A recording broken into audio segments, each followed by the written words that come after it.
We can't hear them. We can hear them. Good morning. Can you hear us from ASEM? We just want to do a quick audio check. I think they all looked. But they're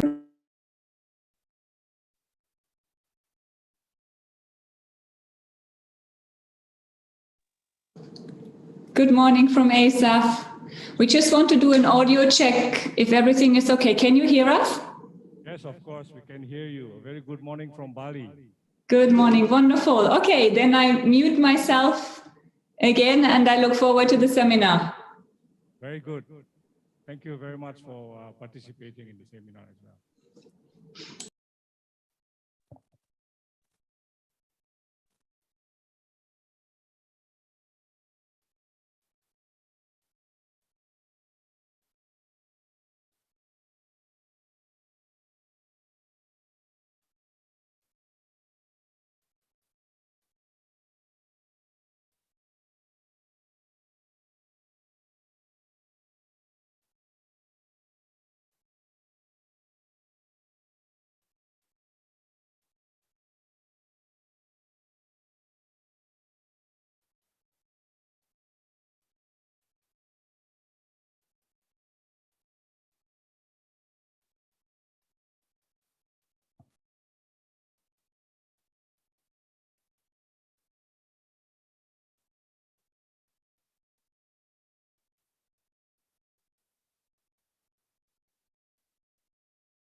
pagi Pak Rektor, Pak Wakil Rektor, apakah bisa menyimak?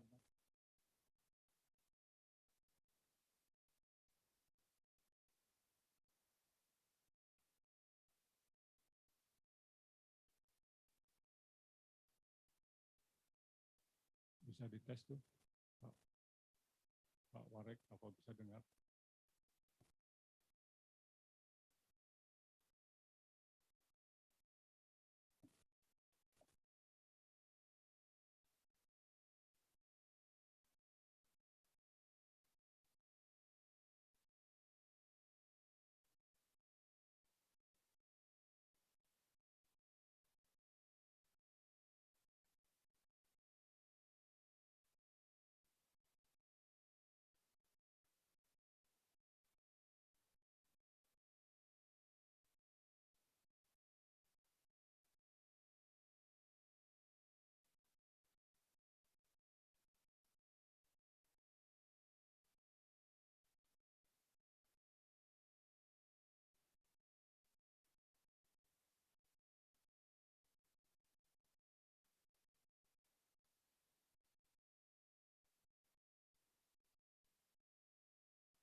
Selamat pagi Pak Wakil Rektor.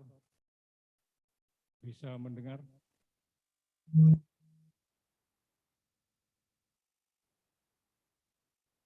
Prof. Biasa, sudah bisa dengar? Sudah, Yang Mulia, tapi ini suaranya agak kecil terdengar di tempat saya. Tes 1, 2, 3. Kurang naik sedikit, saya di volume maksimal ini, tapi Oke. Tes 1, eh, 3. saya kira kurang 2-3 digit lagi ya, Yang Mulia. Terima kasih. Nanti karena kalau dikerasin sangat keras sekali di sini. Oh begitu. Ya baik. Baik Yang Mulia. Oke, sudah cukup terdengar ya. Sudah.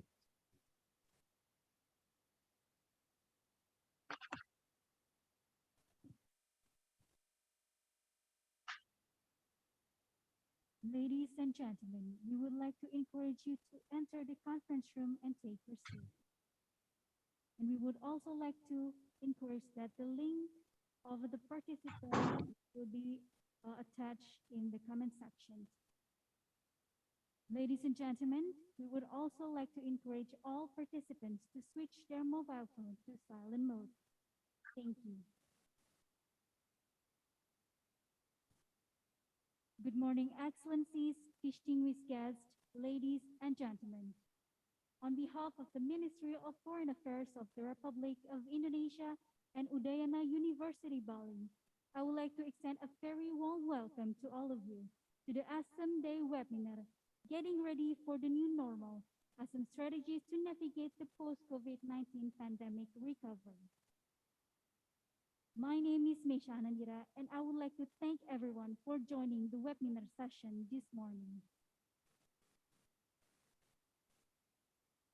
Ladies and gentlemen, this webinar is a cooperation between the Ministry of Foreign Affairs of the Republic of Indonesia with Udayana University Bali to raise public awareness about ASEM and to promote its achievements to the Indonesian students as part of the annual ASEM Day activity, and also to commemorate 25 years of Asia-Europe meeting, or ASEM.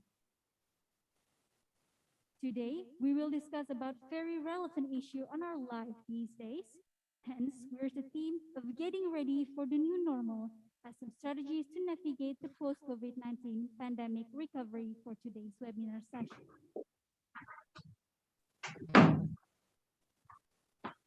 Ladies and gentlemen, we are honored to have these speakers for our webinar sessions. Please welcome Ambassador Ms. Ludmila Porobifa, Ambassador of the Russian Federation to Indonesia, Honorable Mr. Mazni Eriza, Director of American and European Intra-Regional and Interregional Cooperation, Ministry of Foreign Affairs of Indonesia, and Ms. Leonie Nagarajan, Director for Education Department, Asia-Europe Foundation, who have also joined us for today's event virtually. And the discussion for today will be moderated by a figure that is very well known and familiar for us in Udayana University, Mr. Imade Anong Wiranatho. Ladies and gentlemen, before starting this event, I would like to inform some of the agenda for today's webinar session as follows. First, this webinar session will be opened with a keynote speech from the Director General for American and European Affairs, Ambassador Ngurah Swajaya, and will also be followed with keynote speech from the Vice Rector of Udayana University, Professor Dr. Ida Bagus Vyasaputra. Secondly, we will have a photo session. Then we will move to the main agenda of this event, which is a talk show session that will be led by Mr. Imade Anong Wiranatho. We would also like to inform you that the attendance form of the link will be attached in the chat box by our committee. We will then have a question and answer session. The question would be picked from those who have been registered and address the question to the question box.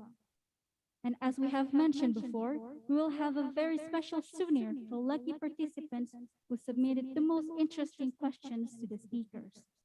We would also like to remind that if you haven't If you have any question, please submit it to the chat box. Ladies and gentlemen, we would also like to remind to share this event in your social media. Mention Udayana University and Kemlu's Twitter and Instagram account. Excellencies, distinguished guests, ladies and gentlemen, without further ado, please allow me to invite Ambassador Mr. Ngurah Swajaya, the Director General for American and European Affairs, to deliver keynote speech. Your Excellency, the floor is yours. Terima kasih. Her Excellency, Mrs. Ludmila Vorobieva, Ambassador of the Russian Federation to the Republic of Indonesia. She's sitting on my left-hand side here.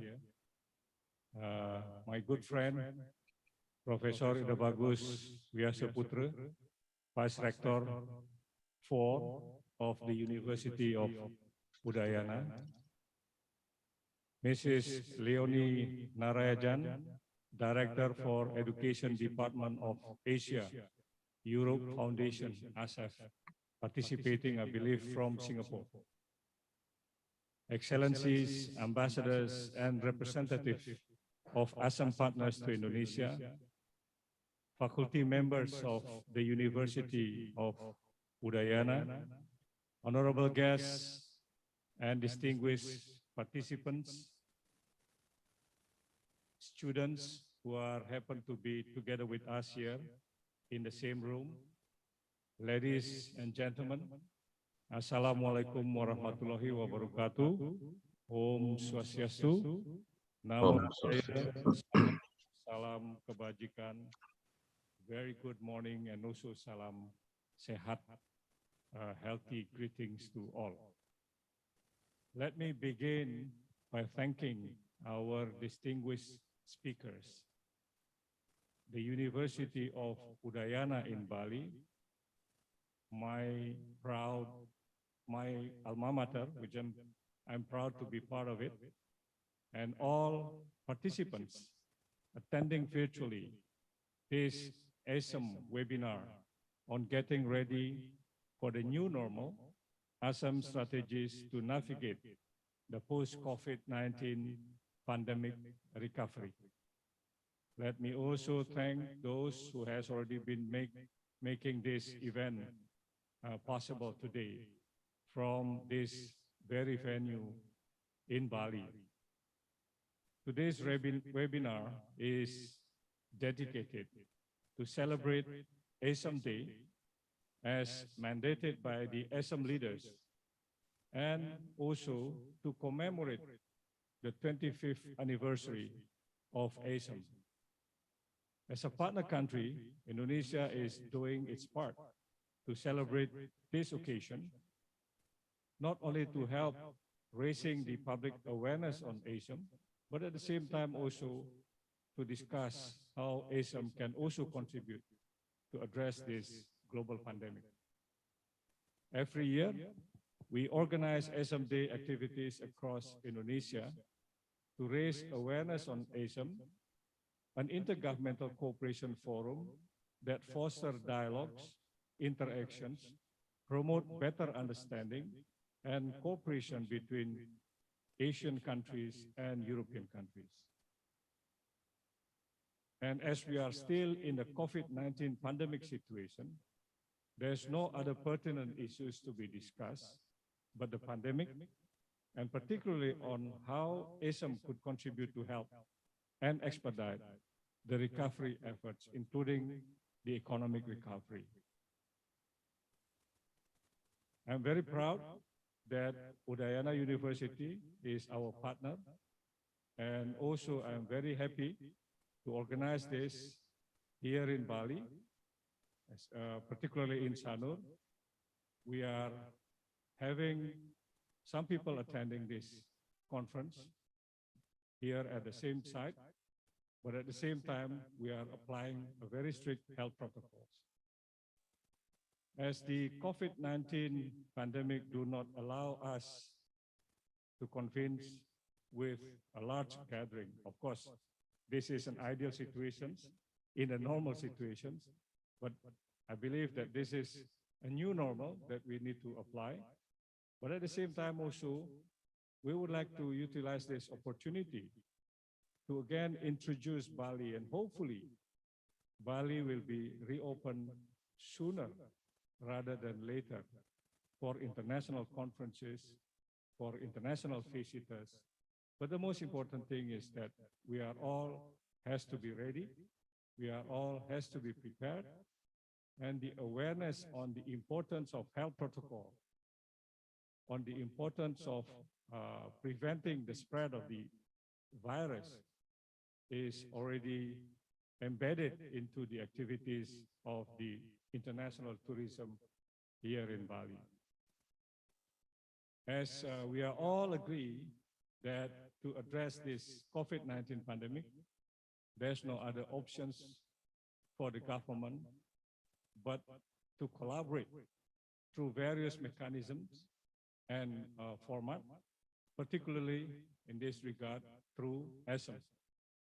Therefore, today's discussion should not only strengthen our cooperation and partnership, particularly between governments in Asia and Europe, but also we should be able to utilize this event to garner bigger public support through increasing the awareness on the importance of international partnerships and cooperation address our common challenges. Excellencies, honorable panelists, ladies and gentlemen, ASEM Day is important for 3 reasons.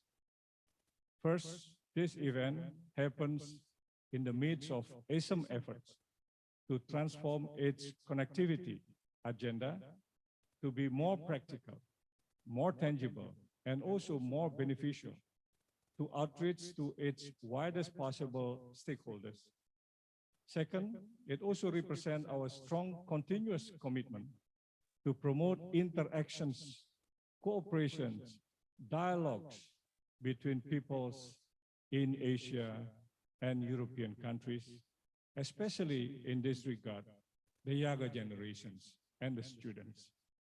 Third, to raise the awareness and also to encourage more interactions among students and young generations through, for instance, our ASEM Goes to Campus program, discussions that will also involve as many universities as possible here in Indonesia. As the pandemic is unprecedented, no one and no countries were better prepared to confront these significant challenges. And we were all certainly caught by surprise, both developing as well as developed countries. And every day, we always learn new lessons and experience that we need to compile and exchange them so as we will be able to effectively addressing the challenges.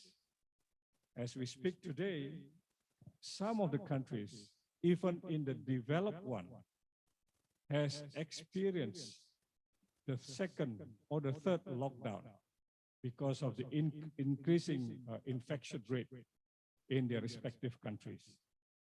Some of the countries have been able to vaccinate their people expeditiously, but some are yet to start. So as of 31st of March this year, Europe reported confirmed cases of 44.8 million, while Southeast Asian countries has about 14.8 million confirmed cases of COVID-19. Indonesia has about 1.5 million confirmed cases with more than 40,000 fatalities.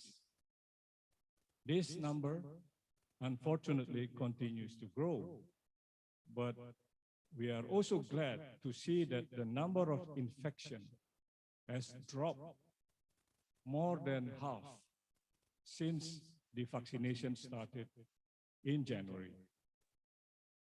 The devastating impacts on the livelihood and also on the global economy have left us also with no other options but to forge cooperation, collaborations in order to mitigate the impacts of the pandemic, as well as in order to quickly recover the economy all over the world, because this is very important, not only for the social being, but also for all of humanities all over the world.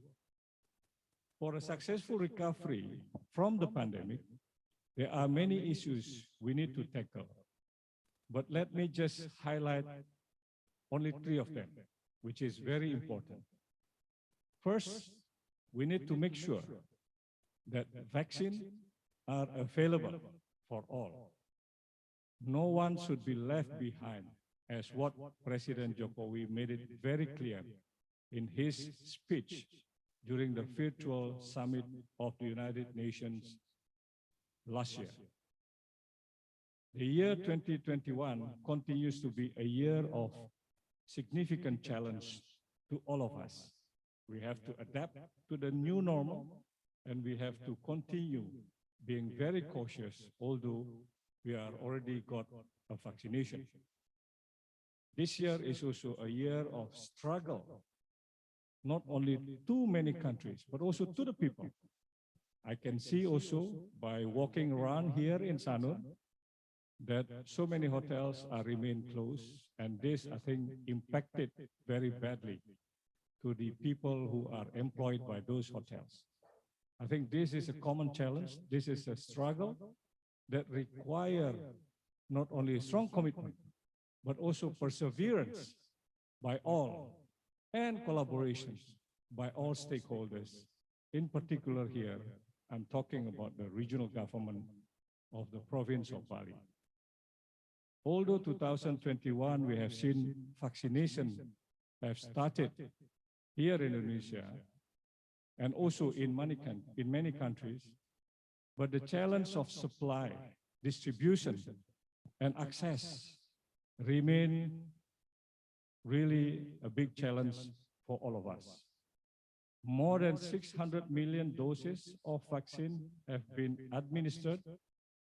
The WHO is reporting a 16% decrease of infection, which is very good news, but still small number, and we need to remain very cautious. Similarly, the International Monetary Fund is also upbeat and projected 5.5% global economic growth this year, 2021, as the vaccination could target as many as possible. Although there are early signs that the global rollout of vaccine is having an impact, we must also let our guard down, and we must all we can to ensure equitable and fair access to vaccine for all countries. Indonesia has started the inoculation process, starting with the health workers and also the frontliners of the battles against the pandemic, the public officials, the elderly, and eventually all citizens will be able to receive the vaccine by the end of this year. We have reached, as we speak now, more than 10 million people got the vaccination over the past 3 months since January. It is targeted by the government that we will be able to inoculate 1 million a day, but this number is not yet achieved. I'm also happy to see the report that the people in this area in Sanur have got 90% of the people in Sanur have got the vaccination. I think this is a good start when the government is considering to restart the international tourism here in Bali, particularly in this area. In order to reach this recovery stage, the Indonesian government is targeting to inoculate more than 181 million people, or 79% of its total population by March 2022 or even earlier than that by the end of this year. Having said that, I'm also happy to note that Indonesia currently stands among countries with the best prospect of the recovery after COVID-19 here in the region in ASEAN. And I think I have to also underline that we should not be complacent on that. We still have to strive, we still have to collaborate, we still have to raise the awareness on how we will be able to adapt to the new normal so that we will be able, as targeted, to grow and recover faster as expected. Indonesia expects also its GDP to grow between 4.5% and 5.5% this year after a 2.1% contraction the whole year last year. So on that, I would like to take this opportunity to thank all of those countries that has already been supporting Indonesia to provide vaccine. And I think I should also mention here, while Ambassador Ludmila here, we are now discussing also with the Russian government how we will be able to secure vaccine so that we will be able to expedite the vaccination process here in Indonesia. Secondly, we also need to ensure an inclusive post-COVID pandemic economic recovery where no country also should be left behind. We understand that no one is safe until everyone is. This may include on the issue of debt suspension initiative for economies that are severely impacted by the pandemic. I believe this issue has also been the discussion and the agreement among the G20 countries. We should also minimizing trade barriers and also trade discriminations, where I'm afraid that some are in the increasing trend. And I think we need to underline here in ASEM that in order to recover the economy faster, we should avoid putting more restrictions or discrimination for whatever reasons, unjustified reason especially, to trade, to international trade. We still have travel disruptions, and also I think we should also protect the small and medium economies through various incentives, including also tax relief, innovative financing, and enhancing efforts to contribute to trade-specific sustainable development goals. Last November, Indonesia enacted the Omnibus Law on Job Creation, along with the subsequent 49 implementing regulations. And I have to also inform the meeting that international community, our partners, have welcomed positively the major reform, legislative reform that has already been undertaken by the government. But crucial also, I think, to see all of those reforms is being implemented on the field. This will certainly provide more conducive environment for business and foreign direct investments in Indonesia. It also provides significant momentum in a post-COVID-19 economic recovery for business people, investors, and also, most importantly, for the small and medium-sized enterprises. For this purpose, Indonesian government has spent more than what we have spent over few years when we were confronting and addressing the economic crisis back in 1998. 1998, yes. And we have managed to do this year to address this pandemic by our own budget allocation.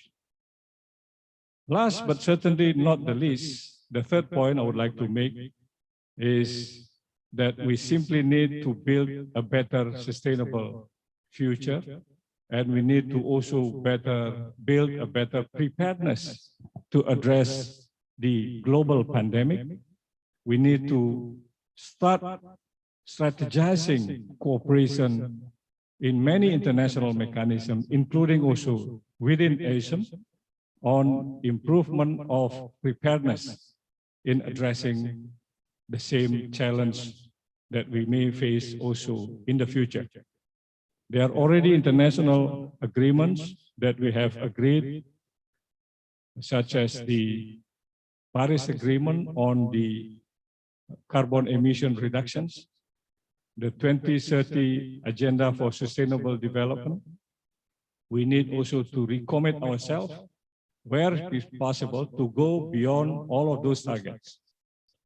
We need to increase our preparedness and resilience, and also we need to forge partnership among many nations all over the world. The most important thing that also we learned from this addressing the global pandemic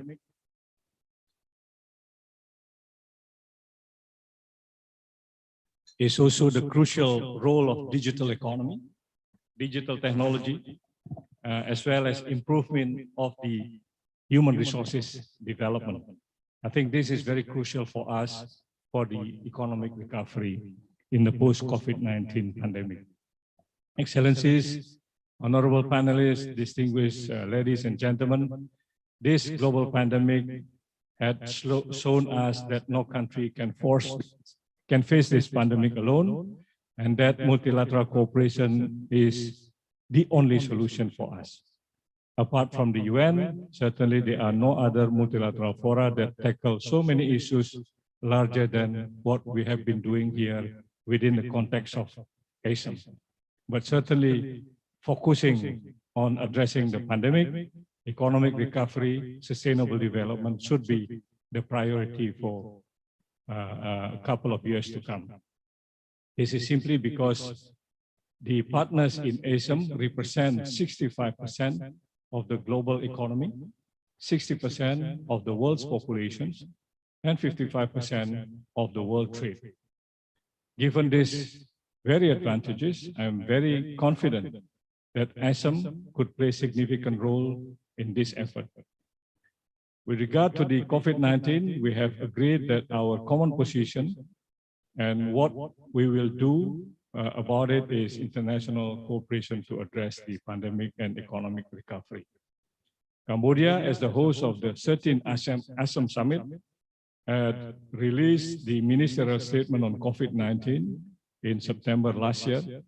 During the last virtual ASEM senior official meeting retreat in February 2021, we have agreed that COVID-19 pandemic would be a priority issue to be addressed by these organizations.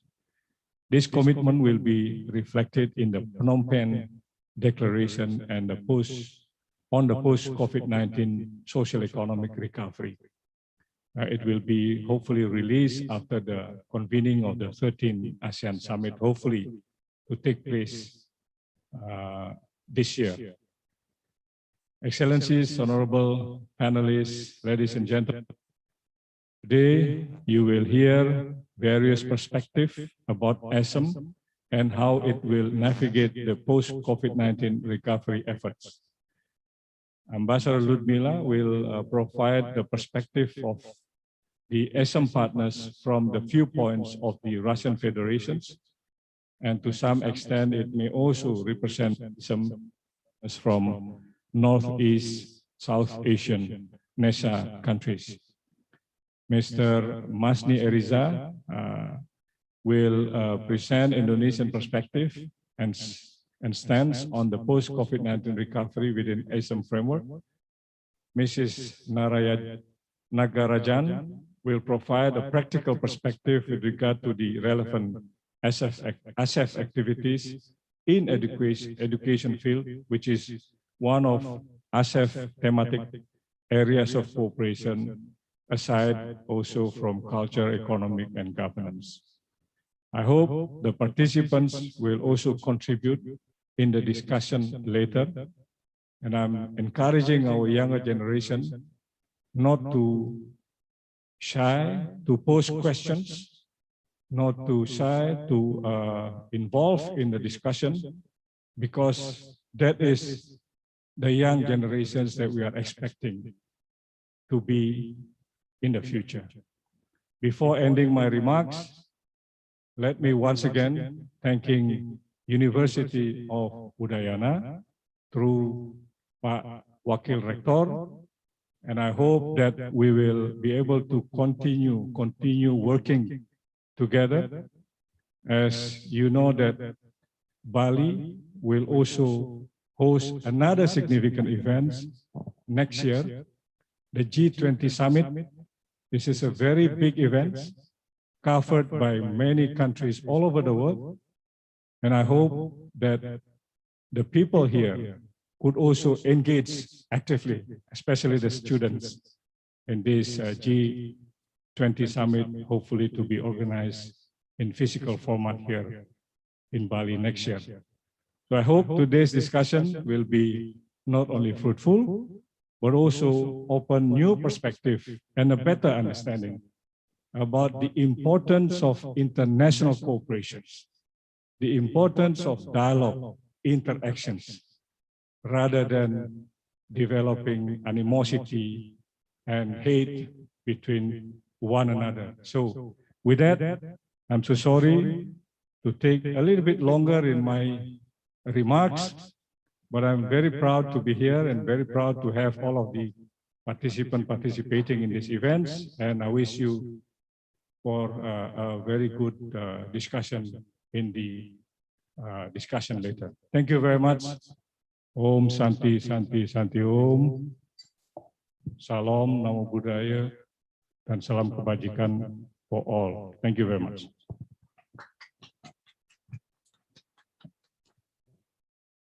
Thank you, Ambassador Ngurah Swajaya. Ladies and gentlemen, please allow me to invite the Vice Rector of Udayana University to deliver keynote speech. To Professor Dr. Ida Bagus Vyasa Putra, the floor is yours.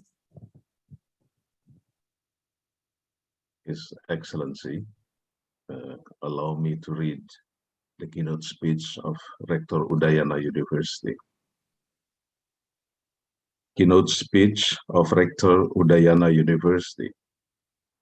His Excellency Ngurah Swajaya, Director General for American and Europe Affairs, honorary panelists, Mr. Masni Eriza, Director for American and European intra-regional and interregional cooperation, Her Excellency Ludmila Vorobyeva, Ambassador of the Russian Federation, Leonina Garajan, Director for Education, Department ASEM, professors, head of committee and all committee members, and all attendants of the seminar. A very good morning to all of you, and welcome to Bali. It is a great honor for me to be invited to deliver a keynote speech to this forum, a forum which I do believe would contribute a fruitful scheme for supporting, strengthening the spirit of our people to enter into a totally new way of living as we all experience a terrifying global pandemic impact of COVID-19, which is not less than 2 years. I believe that all of us have been treated mentally, if not also physically, in the length of the period of the pandemic, which has shrunk our spirit into a depth sorrow of darkness of the future living of human beings. Like all of us have no idea when this pandemic would end. We all witness a different kind of effects of the pandemic to the people around us, from the soft impact into the truly terrifying one, from the simple form of jobless up to the frustrating human behavior, which then turns into a depth of suffering.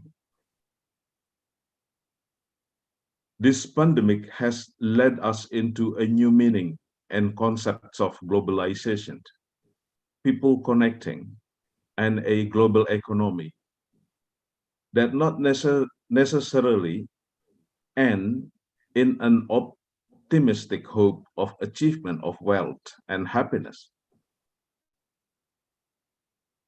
which also might end a threat of a pandemic. This pandemic has set a new understanding of globalization, especially in the sense of connection between economy and the freedom of people movement, which would lead us to redefine the concept of human connecting under globalization. The pandemic nature has also shared us an experience of how managing pandemic under the age of globalization.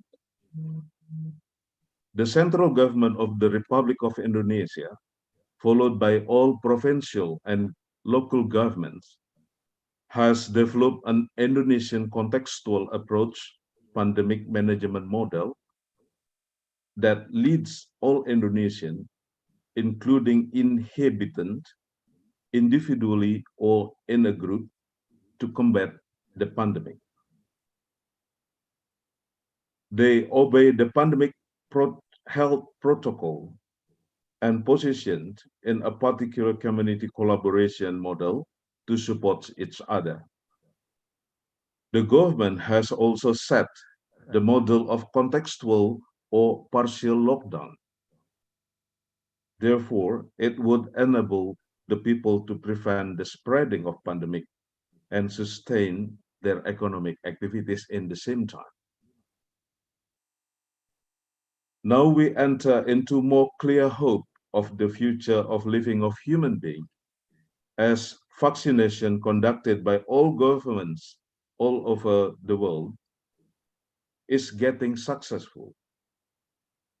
Under such approach, Indonesia's government has set priority to various regions of the territory, which would boost economic recovery. Bali has been targeted for 2.6 million vaccinations, started at the beginning of January and expected to be completed by the end of June. While we are focusing on vaccination, we seem to lack awareness to the other side, the economic recovery. The Republic of Indonesia's government, and so the provinces and local governments, have not been preparing a solution for the economic and business infrastructure's recovery, which is a prerequisite for the economic recovery. Bali's business infrastructures contain their own problems, starting from the drops of its quality up to the forms of destruction. The province government and the local government have not mapped the situation. Hence, they have no image concerning the quantity and the volumes of needs that have to be resolved. To this point, I do believe that this forum would be critical in the sense of strategy to inspire the local and the central government of Indonesia to start to touch on this particular and technical point of issues. So the success of vaccination would directly be entailed by the economic recovery. I would conclude my speech with solid hope and expectation that this forum would be ended with a more contextual and technical outcome to the process of economic recovery at the local and central government in Indonesia and in Bali in particular. Thank you. Jimbaran, April 5, 2021, Rector of Udayana University, Anak Agung Raka Sudewi. Thank you. Thank you, Professor Ide Bagus Yosaputra, as the Vice Rector of Udayana University. Ladies and gentlemen, we are now proceeding to the next agenda, which is photo session. We are encouraging all participants who joined us virtually to turn on their camera and remain the audio turned off. Once again, we would like to encourage all of the participants who join us virtually to turn on their camera and remain the audio turned off. Thank you.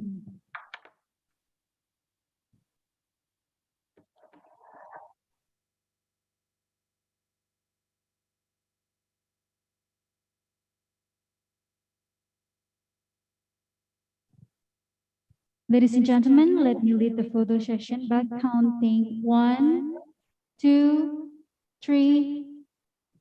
Once again, 1, 2, 3. To the next slide.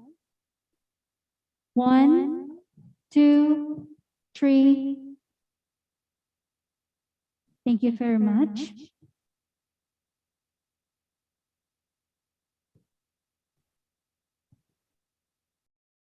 Excellencies, distinguished guests, ladies and gentlemen, we will now commence the main agenda of the program, the talk show session. This talk show session will be moderated by Mr. Imade Anong Wiranata. Without further ado, I would like to welcome Mr. Imade Anong Wiranata to come to the stage. Thank you, Ms. Mesia. Good morning, Excellencies, honorable speakers, distinguished guests, ladies and gentlemen. Welcome to the webinar. Today, we will discuss about the preparation for the new normal. What are the strategies that have been made by ASEM and ASEM to formulate the preparation for the new normal and to navigate the post-COVID-19 pandemic recovery. For the time being, the world is still facing and struggling with the pandemic of COVID-19. As the vaccination is underway, there is a hope that the world will navigate to its recovery. At the international level, there have been collaboration, discussion, agreement amongst the world leaders, diplomats, state delegation, international organization, and global civil society activists, including collaboration that has been made in ASEM and ASEM. However, those collaboration and discussion are not widely known by the public. So, this event, this webinar is particularly important because this will bridge the information gap. What the public should know about the strategies that have been made or efforts that have been conducted by world leaders, and in this context, ASEM and ASEM. This also could work the other way around. The public could also articulate their expectation and aspiration to the diplomats and global civil society practitioners. Here in this event, in this webinar, there are students who will be the future generation, who will shape our future. So they could spread the spirit of collaboration among countries. This webinar is highly valuable because we will hear various perspectives from high-level diplomat and global civil society practitioner. We are pleased to have the first speaker, Mr. Masni Eriza. Let me read his short bio. Mr. Eriza was born in Padang, West Sumatra on April 24th, 1968. He joined the Ministry of Foreign Affairs in 1995 and is currently the Director of American and European Intra-Regional and Interregional Cooperation. Mr. Eriza was graduated from Andalus University in 1994, majoring in international law. He also obtained his master's degree in American Studies from the University of Indonesia in 2007. He has many experiences in diplomatic arena, particularly in humanitarian issues. Let me mention some of them. He was previously Minister Counselor and Coordinator for Social Development, Rights of Vulnerable Groups, Humanitarian and Immigration at the Permanent Missions of the Republic of Indonesia to the United Nations in Europe. From 2010 until 2013, Mr. Eriza was Deputy Director for Humanitarian Affairs at the Directorate for Human Rights and Humanitarian Affairs, the Indonesian Ministry of Foreign Affairs. He has involved in many regional and international meetings related to disaster management, disaster risk reduction, and refugee issues. Before his presentation, let me inform to the audience, if you wish to ask questions to the presenters, please kindly write in the chat room and also mention your name and state to which presenters you wish to address your questions. Without further ado, I would like to invite the first speaker to deliver the presentation for about 20 minutes. Mr. Masni Eriza, the floor is yours. Thank you very much, Dr. Imade Anom Wiranata.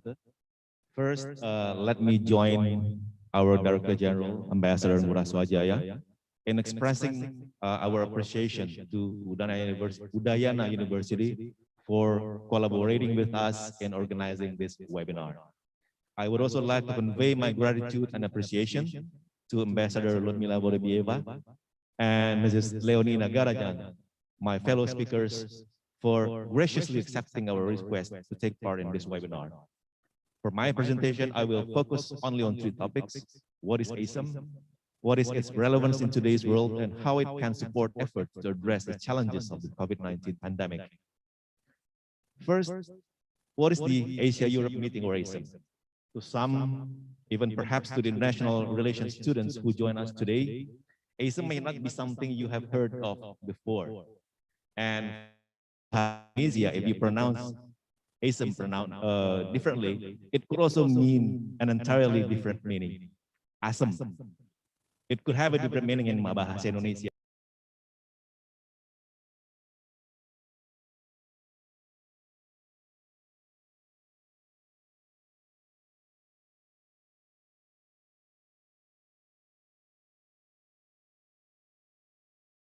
Russia, India, China, and South Africa, in which Indonesia and Russia, respectively, are also part of. It is mainly to foster dialogue and cooperation between Asia and other regions. ASEM is not an international organization like the UN or maybe ASEAN at the regional level, although it has given birth to one, which is the Asia-Europe Foundation, or ASEP, which will be further elaborated by Ms. Nagarajan later. Established in Bangkok in 1996, ASEM has grown from 26 partners. Well, I have to underline partner because we do not call it member countries, because we have non-state participants or non-state members. Now it comprises 30 European countries, including all 27 EU members, 21 Asian countries, including all 10 ASEAN member states, the EU itself, and the ASEAN Secretariat. So 53, quite a big grouping.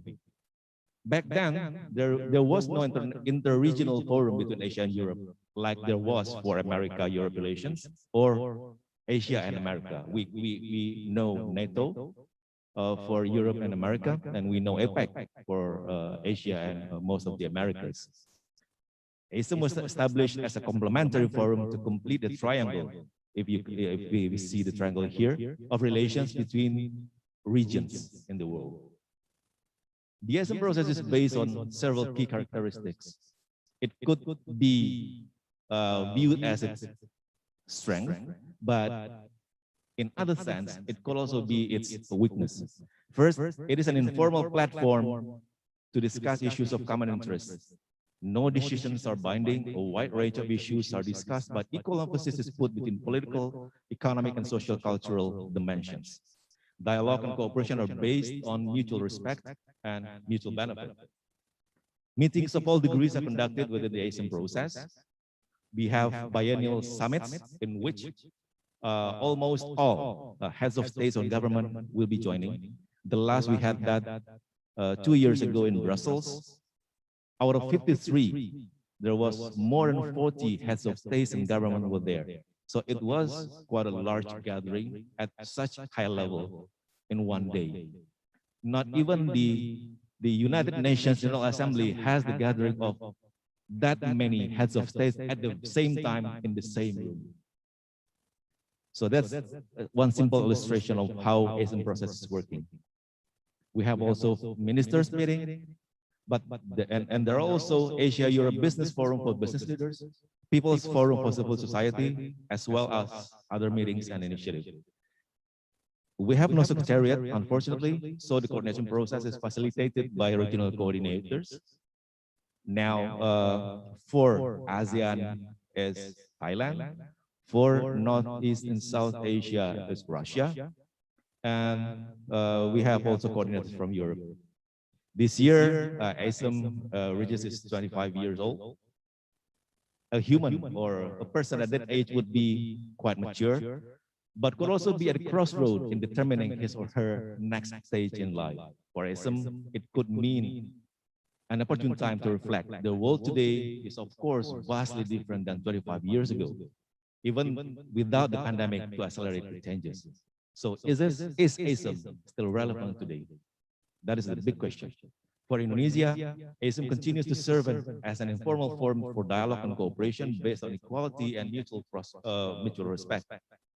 Due to the informal nature, non-binding aspect of its meetings, it allows its participants to explore dialogues and ideas in which other meetings probably could not have that kind of level intensity of discussion. What we do in ASEM complements the works done in other fora. But at the same time, ASEM does also have some fundamental challenges that needs to be overcome. First, the partners more likely than not have different views on issues discussed. To reach consensus, sometimes we might have to settle for the lower common denominator instead of trying to reach for the ambitious or best outcome. At some point, this could be mitigated by the formal groupings within the ASEM.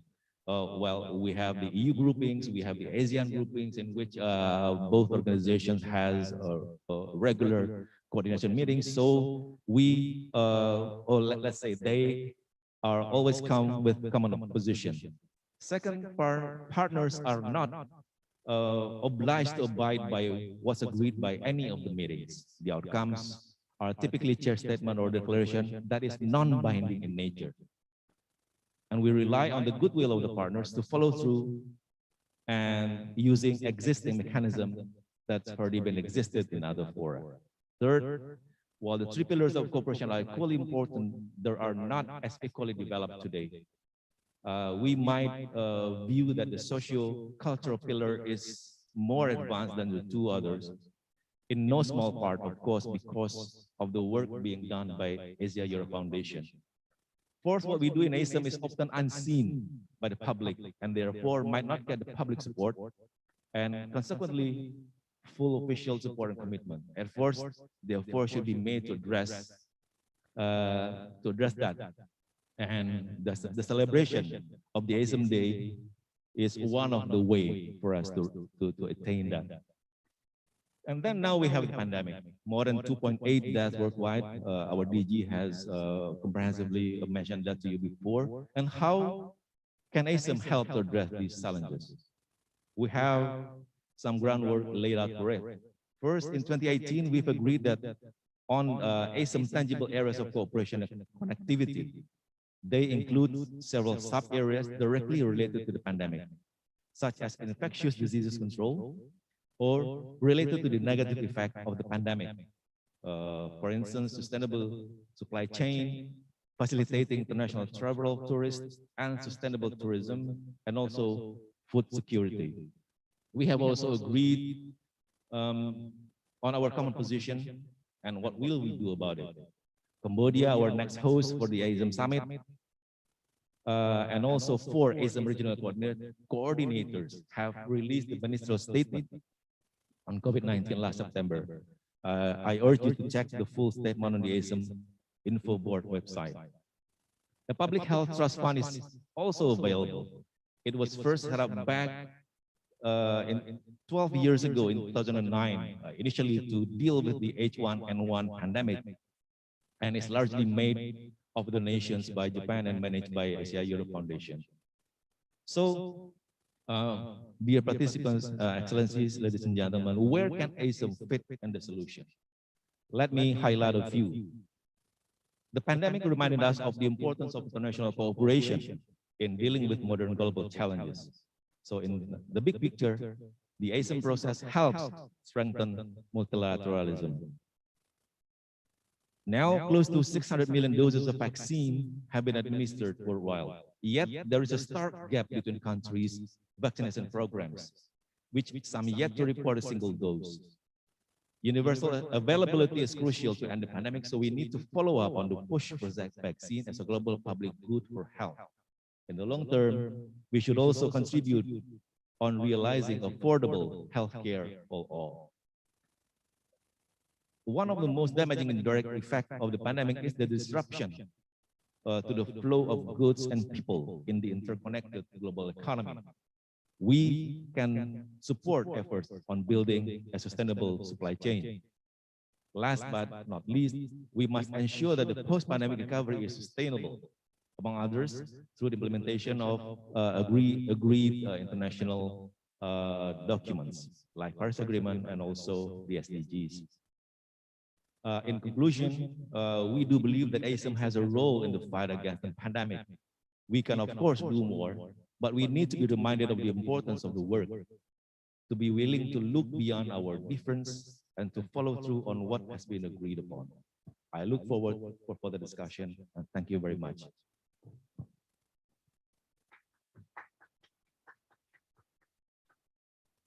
Mr. Eriza, thank you for your informative insight, because this term ASEM may be quite new for our students and for the public. Thank you for bringing that information. Thank you, sir. Now, let's welcome our second presenter, Her Excellency Mrs. Lyudmila Vorobyeva. She is the ambassador of the Russian Federation to the Republic of Indonesia. Let me read her short biography. She was born in 1965. She graduated from the Moscow State Institute of International Relations. She started her diplomatic service since 1989. From 2005 until 2007, she was the Minister Counselor, Embassy of Russian Federation in Thailand. From 2010 until 2015, she was the ambassador of the Russian Federation in Malaysia. From 2015 until 2018, she was the Director General, 3rd ASEAN Department, Ministry of Foreign Affairs of the Russian Federation. Your Excellency, Mrs. Vorobyeva, we are so glad that you could be here today. I would like to invite you to share your perspective and experiences for about 20 minutes. The floor is yours.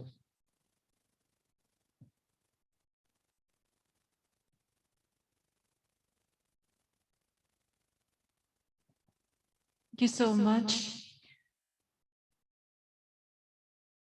Your Excellency Pan Ngurah Swadjaya, Director General for American and European Affairs, my boss in the Ministry of Foreign Affairs, Honorable Vice Rector of Udayana University, my esteemed co-panelists, Pa Masni Eriza, Director of American and European Interregional Cooperation, Ms. Leonie Nagarajan, Director for Education, ASEF, dear attendees of the seminar. First of all, I would like to say I'm really happy and privileged to be here today, and especially on this beautiful island of Bali that is so much loved by Russian tourists. As Pan Ngurah mentioned, their plans to reopen Bali for foreign tourists. Believe me, as soon as it happens, there will be a crowd of people outside Indonesian embassy in Moscow seeking visas to get to Bali. ASEM is, as has been mentioned by Pa Masni, is not an organization, it's a dialogue, it's a forum, it's a platform for informal discussion, but it is very important for Russia. As you know, Russia is one of the two Eurasian countries, actually, and 2/3 of our territory is in Asia. If you travel from Vladivostok, that is on the Pacific coast, say to Bali, it will take only 6 hours, while if you travel from Moscow, the flight would be 12 hours. So the Eurasian agenda is very important for our country, and we joined ASEM in 2010, so we are still teenagers in the ASEM. But we are very actively pursuing the ASEM agenda. And let me share with you some of the stances of the Russian Federation on the contribution that ASEM can make in the recovery of the world after the COVID-19 pandemic. So the COVID-19 pandemic that has been shaking the world for more than a year revealed the importance of a pragmatic approach to building international cooperation in facing global challenges. High-sounding political statements did not improve the situation, but further exacerbated and continued to distract attention and resources from practical combat against the spread of virus and its consequences. Today, putting a due emphasis on epidemiological tests, we should also closely work on gradual economic revival, restart of most damaged industries, ensuring normal life of our citizens in post-pandemic period. In this regard, mass immunization would significantly contribute to life coming back to normal. Russia relies on national R&D and actively supports relevant efforts of partners all around the globe. As you may know, Russia was the first country to register an anti-COVID vaccine, Sputnik V, that has now been registered in 85 countries, including our neighboring states and countries in Europe, Latin America, Asia, and Africa. Having said that, I would like to emphasize that we support the stance of Indonesia that everyone should have equal access to vaccine, and the issue of vaccines should not be politicized because it's a purely humanitarian issue. And as Pan Ngurah also has mentioned, we're working together with our Indonesian partners to bring Sputnik V to Indonesia. Also, we have developed another 2 vaccines that we're starting to use in Russia. So our doctors now have the choice and have more possibilities to adapt the inoculation process to the needs of every person. So we would be happy to share our vaccines with our Asian partners and friends. The essential role of multilateral structures is to jointly search for and ensure most effective and prompt responses to urgent issues. A good example of mobilization of collective efforts to solve topical issues was the adoption of the ministerial statement of the ASEM regional coordinators on coronavirus disease. The Russian Federation, as the regional coordinator of the Northeast and South Asian subgroup, made a solid contribution to the elaboration of the document. We believe that by the time of ASEM summit in Cambodia, we will be able to agree on a practically oriented and well-grounded statement of ASEM leaders on post-pandemic revival. The ASEM was established as a platform for interregional dialogue and promotion of practical cooperation among Asia and Europe countries.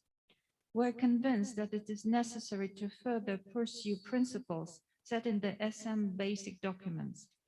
Asia and Europe, building a comprehensive and future-oriented partnership, should work together to address challenges and to translate them into common opportunities, which is stated in the Asia-Europe Cooperation Framework. Only adherence to these principles could prove the ASEM efficiency in most difficult situations. Russia attaches great importance to cooperation with ASEM partners aimed at ensuring the atmosphere of confidence, mutual understanding, and respect, enhancing connectivity and realization of specific projects in different areas. We have already laid a good basis for that by adopting the plan for areas of focus and related actions on connectivity at the ASEM summit in 2018. The document, inter alia, includes cooperation sphere of infectious diseases, along with sustainable infrastructure development, trade and investment, digital economy, transnational e-business, education, tourism, and others.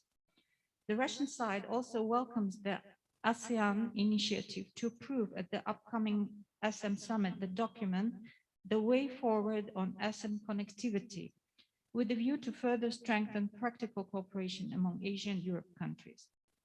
Unfortunately, recently we have also noted opposite trends at the ASEM platform.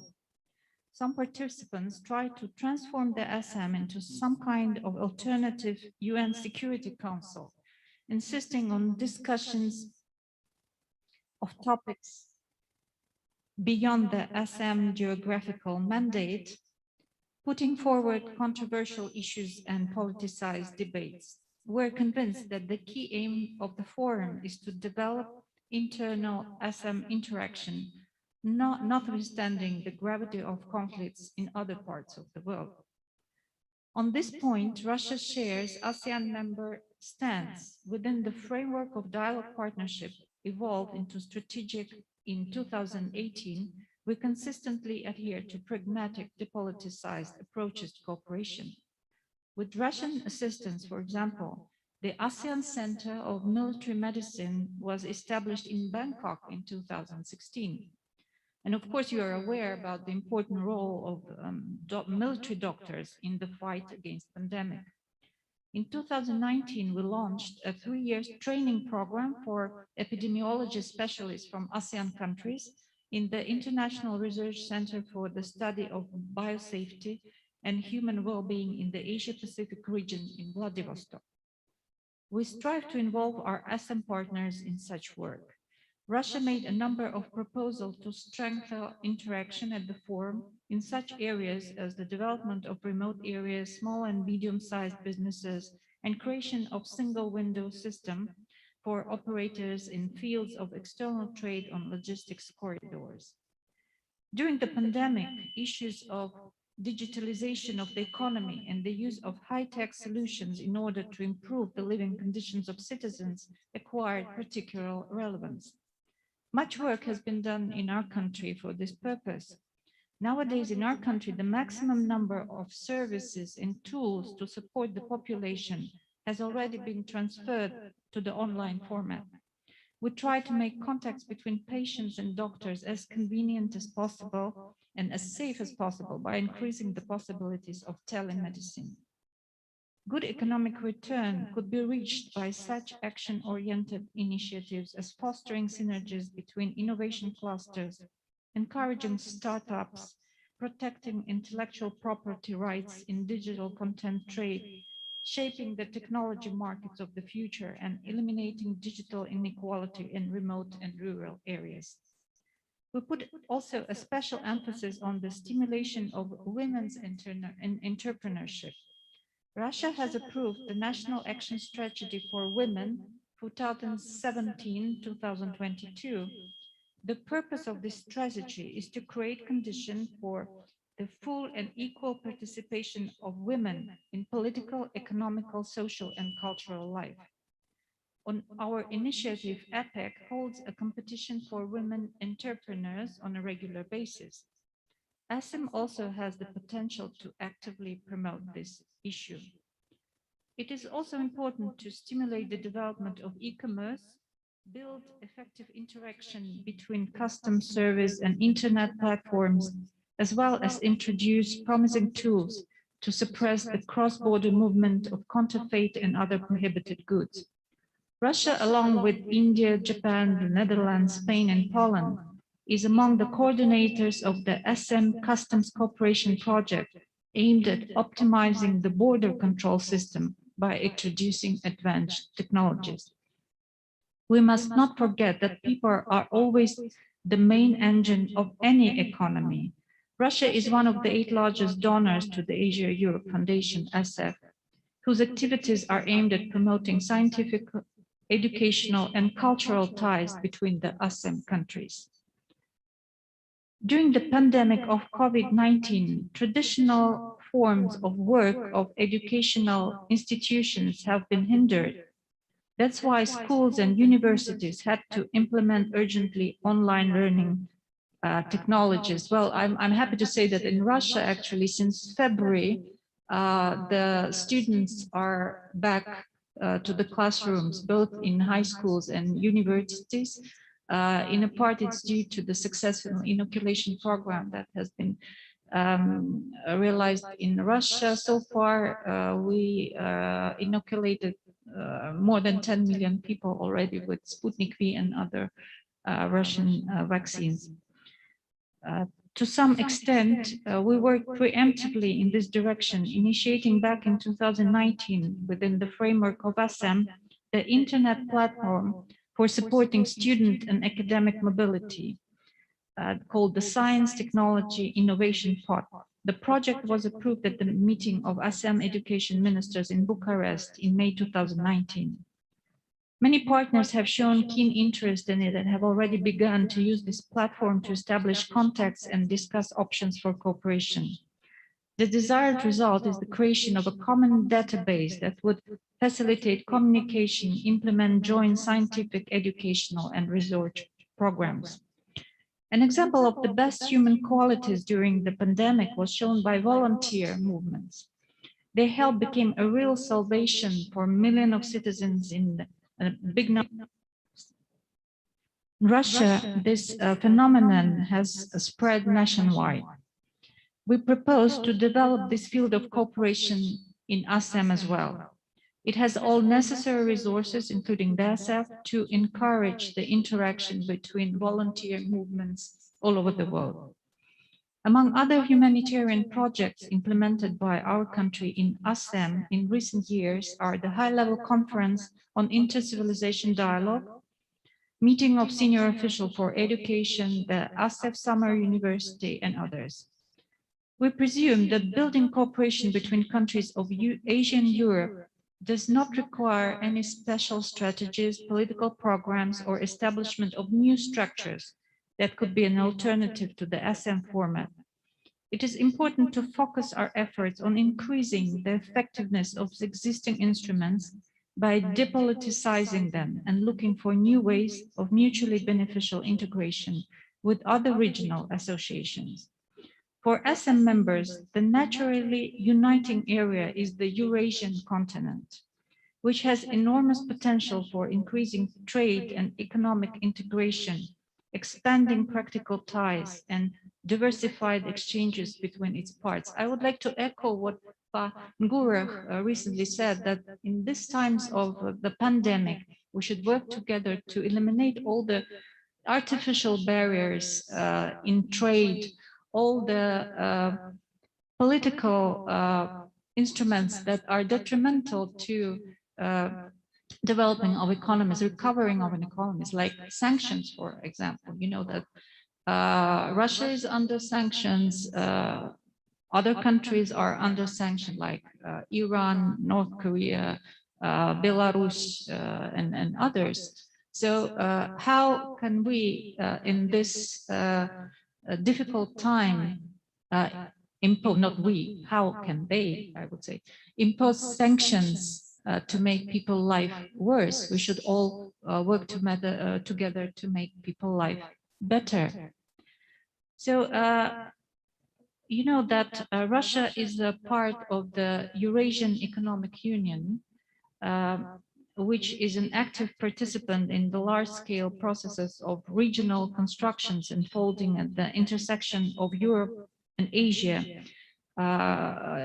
Eurasian Economic Union also comprises Kazakhstan, Kyrgyzia, Belarus, and other countries, Armenia, and they are observers.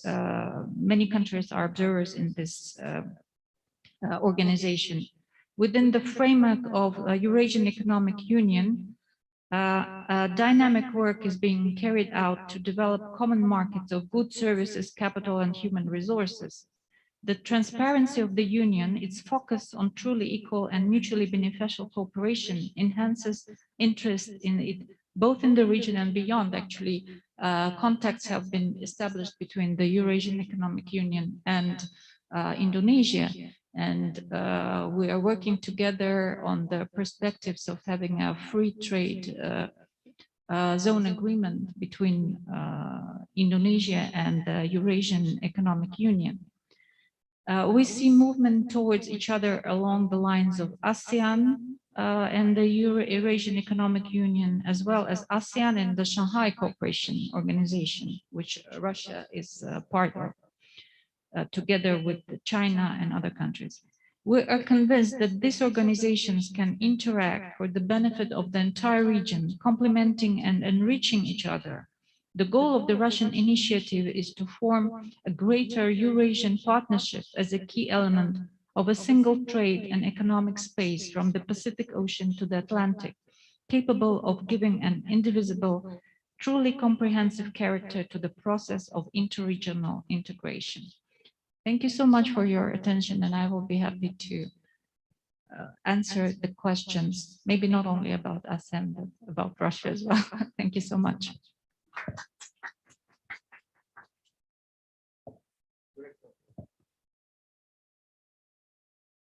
Your Excellency, thank you for your interesting perspectives.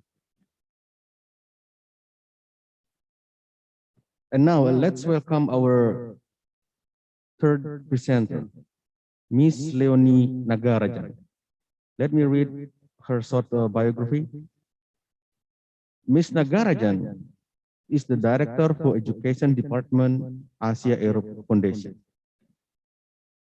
As the Director for the Education Department, she is responsible for leading the department in the conceptualization and execution of a program portfolio covering 51 countries across Asia and Europe. Ms. Leonie Nagarajan, a German national, has been working in the field of international relations for over 15 years, with a focus on education diplomacy since 2014. Her work addresses education policies and higher education cooperation activities in the field of lifelong learning, as well as experiential learning and skills development for young people. She received her master's degree in communication sciences with minors in cultural and political sciences from the Free University and the Humboldt University of Berlin. I would like to invite Ms. Nagarajan to deliver your presentation. The floor is yours. Thank you so much for your kind introduction and a good morning here from Singapore. I'm going to share my screen. Just give me 1 second.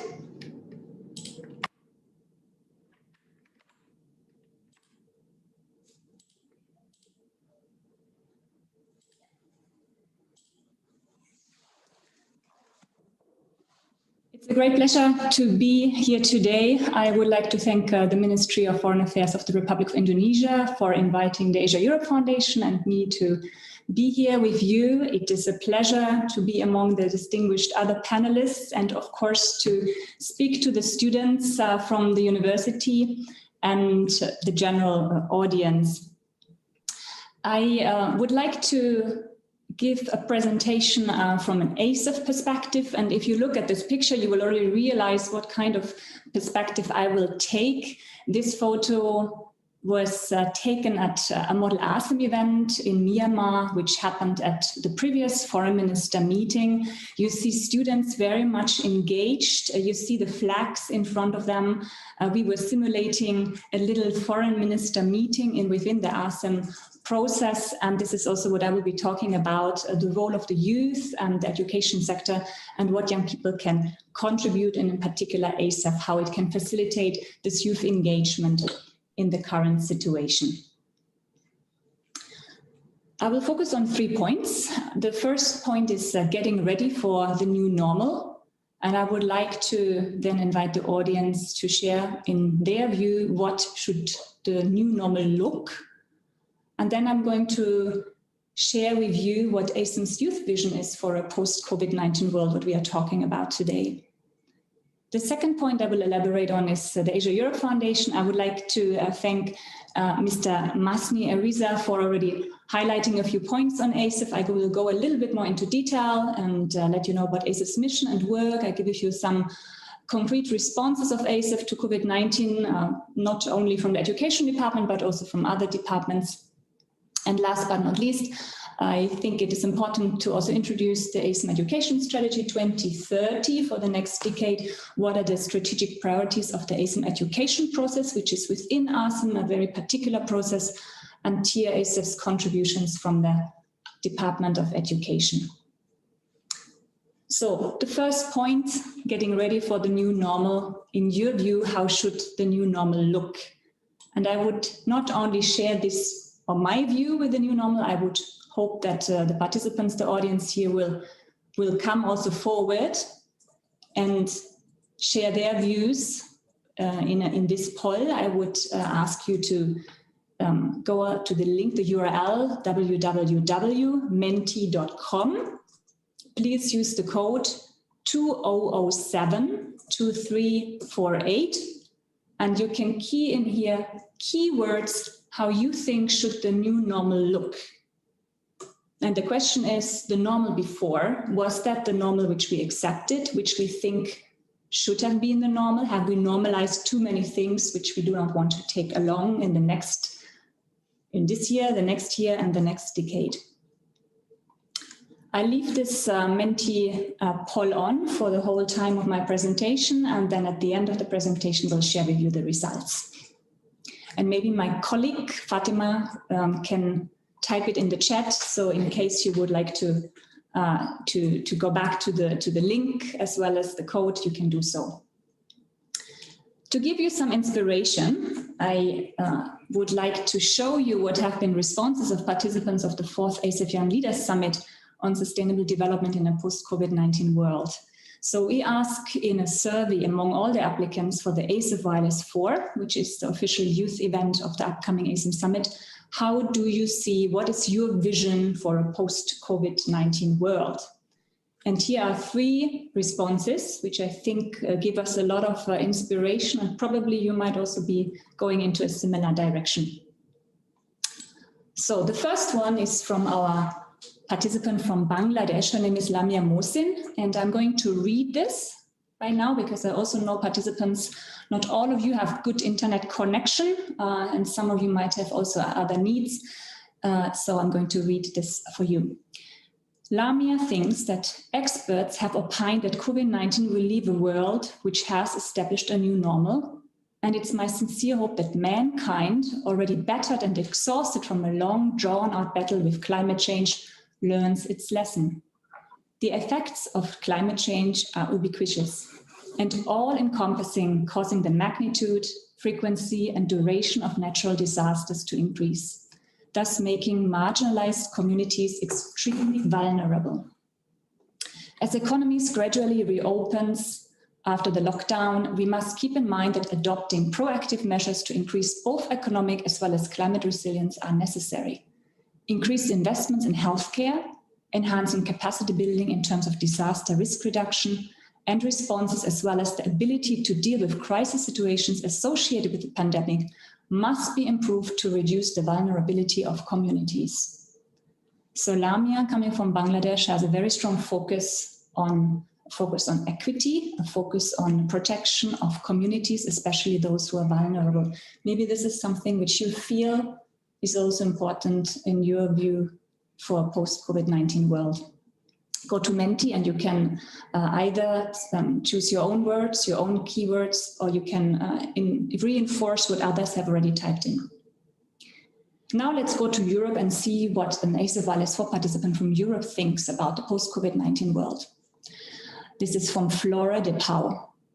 I would like all world leaders to commit to net zero emissions by 2050 and set up concrete policies to reach that goal. I would also focus on youth employment, as the latest ILO monitor talks about a lost generation of young people that can't get access to the job market. We should avoid this at all costs. I would also like to focus on youth poverty, inequalities, and education. These are crucial instruments to revive this generation and make it resilient for future challenges. Finally, I would underline the equity principle. Both protection from environmental hazards as well as access to environmental benefits for all, regardless of income, race, and other characteristics. We have to be aware of the intersectionality of issues, especially the interlinkages between climate change and other topics. We have to look at racism, discrimination, and exclusion when it comes to climate change. Youth participation is one of the key elements and could inspire us to do better. Within the COVID-19 pandemic, we have seen, unfortunately, a number of increased racism, xenophobia towards certain cultures. This is obviously something we do not want to continue to take in the post-COVID-19 world. This is something that Flora has also highlighted here. Maybe this is something you would like to reinforce in our Menti poll. And the last one is from Anudet Panvile from Laos, from Lao PDR. To build back better in a post-COVID-19 world, we need to rethink our current perception of sustainable development. The Agenda 2030 did not account for a global pandemic that would shift the course of history. Now that the world has realized that the current global system is not working, we should formulate a strategy that tackles deeper the roots of our pre-existing problems and takes into account the interrelated factors that deliberated us in the first place.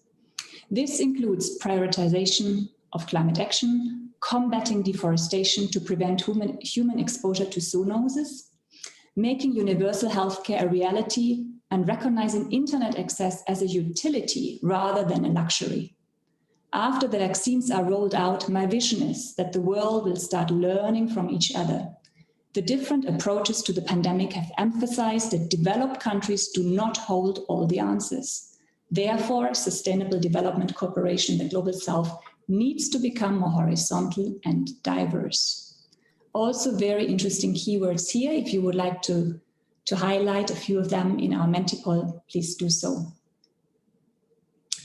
And now I go forward to my second point, the introduction to the Asia-Europe Foundation, our mission and work and our response to COVID-19. Some of the things which the young people have mentioned here are areas which we are actively contributing, facilitating, and moving forward within the ASEM process. As you have carefully listened before, heard before, we were created in 1997 as an intergovernmental not-for-profit organization based in Singapore. We are the only permanently established institution of ASEM. There are other organizations within the ASEM framework which are led by a few countries, but we are the only one which are politically and financially backed by voluntary contributions from the 53 ASEM partners. So what is our role? Although we are based in Singapore, we operate across all the 51 ASEM countries, and we facilitate bi-regional dialogue, knowledge exchange, and collaboration. How do we do this? We run concrete activities. These can be conferences, seminars, lectures. We do capacity trainings, but we also spend our efforts in research and also information platforms like the ASEM Info Board. Culture 360 platform, all to ensure that we connect civil societies between Asia and Europe, and we connect the civil societies and the governments. We have a number of areas we work in. We are as diverse as the ASEM process, and our 7 thematic areas are culture, economy, education, governance, media, public health, and sustainable development. Myself, I represent the education department, so I focus more on youth development, on education collaboration. But we have a big scope of work, and my colleagues from the other 3 program departments are taking care of the remaining areas, thematic areas. How, and this is an important question, how we actually position. We are based in Singapore. We are not for-profit intergovernmental organizations supported by the ASEM governments, but how are we positioned within this really big ASEM framework?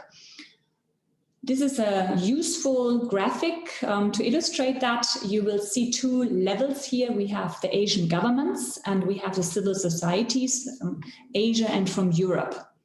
And ASEF is in a way a mediator, a facilitator, a catalyst in between them. Why is that? We take guidance from the ASEM governments. So whatever is on the political agenda, we look very carefully what our ASEM stakeholders are discussing. For example, now with the upcoming ASEM summit, we'll see what is on the agenda. Our executive director and our deputy executive director are following closely the developments. And then within ASEF, we transform these political agenda into concrete projects. And these concrete projects are then implemented across civil societies in Asia and Europe, where we engage civil society, and civil society are all kinds of stakeholders. These can be youth educators, cultural managers, artists, media practitioners, representatives from international organizations, NGOs, experts, but also business representatives. So we engage them, we link these civil society stakeholders, institutions, but also on an individual level. And through our projects and through the outcome of our projects, we inject then the input back to the governments. So we connect and we create a little, I would say, a little wheel within ASEM, take guidance, inject inputs, and ensure, and we hope that our contributions will support policymakers to take decisions and take informed decisions. Here are some notable contributions from my colleagues. I have to say that these are activities which have been not run by my department, but by the Department of Governance, Department of Public Health and Sustainable Development, or the Culture Department. For example, we have an ASEF public diplomacy training. What did we do last year? As part of the overall program, they organized a series of online events which were relevant to the work of diplomats and civil servants, and we engaged them in a public communication of the new normal. In the Culture Department, we organize conversations on the arts in Asia and Europe. So my colleagues from that department, they organize webinars which showcase how arts organizations and public agencies have adapted their programs in response to COVID-19. And here, interesting was, how can cultural exchange and international collaborations in the arts look like in the next 3 years? How can they also survive in the current challenging times?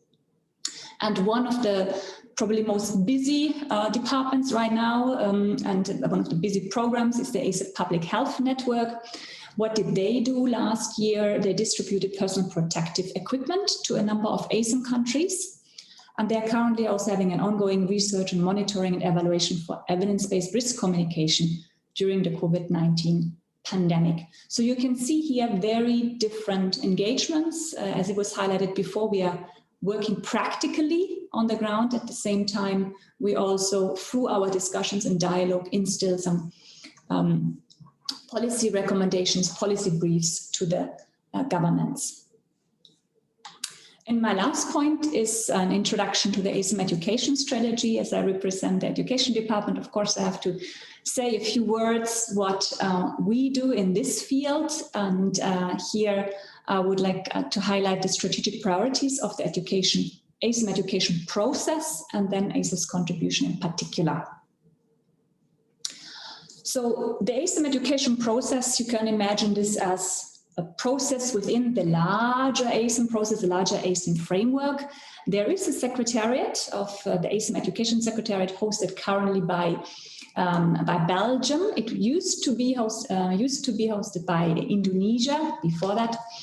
And for the next 10 years, until 2030, they have set a number of strategic priorities, what they want to push forward, and that is creating more transparency and mutual understanding on recognition, validation, quality. Important is to enhance the connectivity between Asia and Europe by boosting inclusive and balanced mobility and exchanges. We need to foster transversal skills, and we need to promote lifelong learning, including technical and vocational education and training. And all of these within the current COVID-19 pandemic obviously are key areas as well. In ASEF's case, we focus mostly on number 2. Why? Because we are the connector between Asian and European civil society, so we focus most on enhancing the connectivity of education stakeholders, youth, teachers, higher education stakeholders. So let me give you a few examples, and as we have many students amongst us, maybe you get inspired, you would like to join one of these activities and apply in the future. So the first one is the ASEF Young Leaders Summit. If you have visited our website before, ASEF, www.asef.org, you will have seen a number of videos there, a lot of information on this youth project. Why? Because it is the official youth side event at the upcoming summit in Cambodia. What are we going to do? We focus on sustainable development in a post-COVID-19 world. We look at it from different perspectives: SDG 3, which is good health and well-being; SDG 4, quality education; SDG 8, decent work and economic growth; and SDG 13, climate action. These have been identified by us as the 4 SDGs which are most crucial for young people in the current scenario. So we want to create, and we are doing this, a thought and action leadership program for students and young professionals. So it is both knowledge building amongst the participants as well as a demonstration of the leadership activities and competencies. It is our hope that we can bring together the young people with the ASEM leaders and to create an invaluable network which really drives key priorities of ASEM, but also the UN Agenda 2030. Later, when we have our Q&A, I'm happy to respond to questions on this. We have just started the program 1 month ago. The next one, and this is one of our longest programs, is the Model ASEM. As the title says, it's a model of the Foreign Minister meeting. It's the official youth side event at ASEM FMMs. We have a youth intervention there, and this is really a capacity building for students to fine-tune their skills in diplomacy, negotiation, consensus building, and public speaking. Here we connect the young people with the foreign ministers. Also here we want to create a great network which promotes youth diplomacy, Asia-Europe relations, and there are always spin-off activities which are organized locally. The next Model ASEM will take place in 2022. But we are already now building up towards it with an ASEM e-learning platform on Asia-Europe models, where a larger audience can then participate. And I'm quite sure that COVID-19 will also continue to be a topic which we will tackle at this meeting, and where the young people can put themselves in the shoes of foreign ministers, do the negotiations, and in a way, pretend, try to imitate, to role play their current counterparts on a political level. Then a third project, this is our ASEF Summer University. This project takes place in 2021. The focus here is on sustainable urbanization in a post-COVID-19 world. It's a capacity building and global citizenship education project. Here I highlight the call is probably upcoming in the next month, so keep an eye on our website. What are we doing here? We are organizing an interdisciplinary Innovathon or hackathon competition where we look into local community challenges. We want to tackle social economic challenges, obviously this time linked to COVID-19. We want to create awareness and promote ASEM priorities, the SDGs again, and it will be probably one of our most visible events because it will take place entirely online. We focus on 3 South Asian countries, Pakistan, India, and Bangladesh, and see here how youth can support sustainable urbanization efforts. Now we go into higher education. This is also an upcoming project. It's a regional conference on higher education. You might know that this year is also next to the big summit and ASEM education minister meeting hosted by the government of Thailand. So our ARC project, as we call it, is the official dialogue partner and side event of this meeting. This one focuses on a multi-stakeholder platform for university and student leaders. We work mainly on research and policy recommendations and our Vision 2030 on inclusive and diverse higher education in Asia and Europe, which has been, of course, shaken up by the COVID-19 pandemic as we see increased inequality in the higher education sector. And the last activity, which is interesting for those students of you who are focusing on secondary education, maybe you have taken a path into this area. We have, since we organized since a number of years, the ASEM Classroom Network. In fact, it was established in 1998.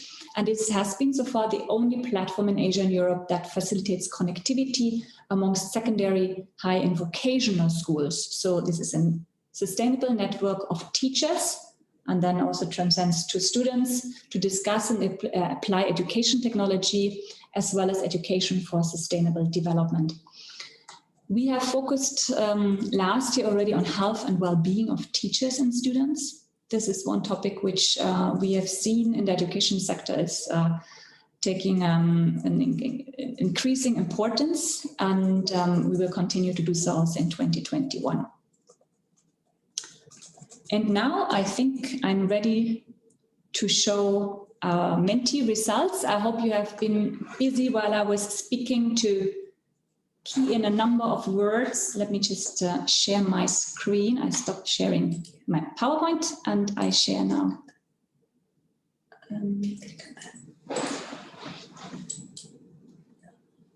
The results are coming up. Thank you so much. I see that you have been busy and created a word cloud, but it looks crowded.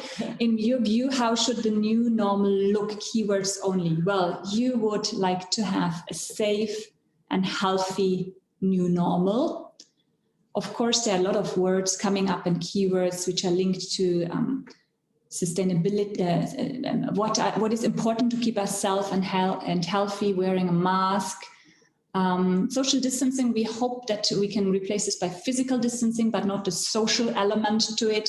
Vaccines is obviously important. Yes, what do we see here? Health protocol, stimulus towards economy.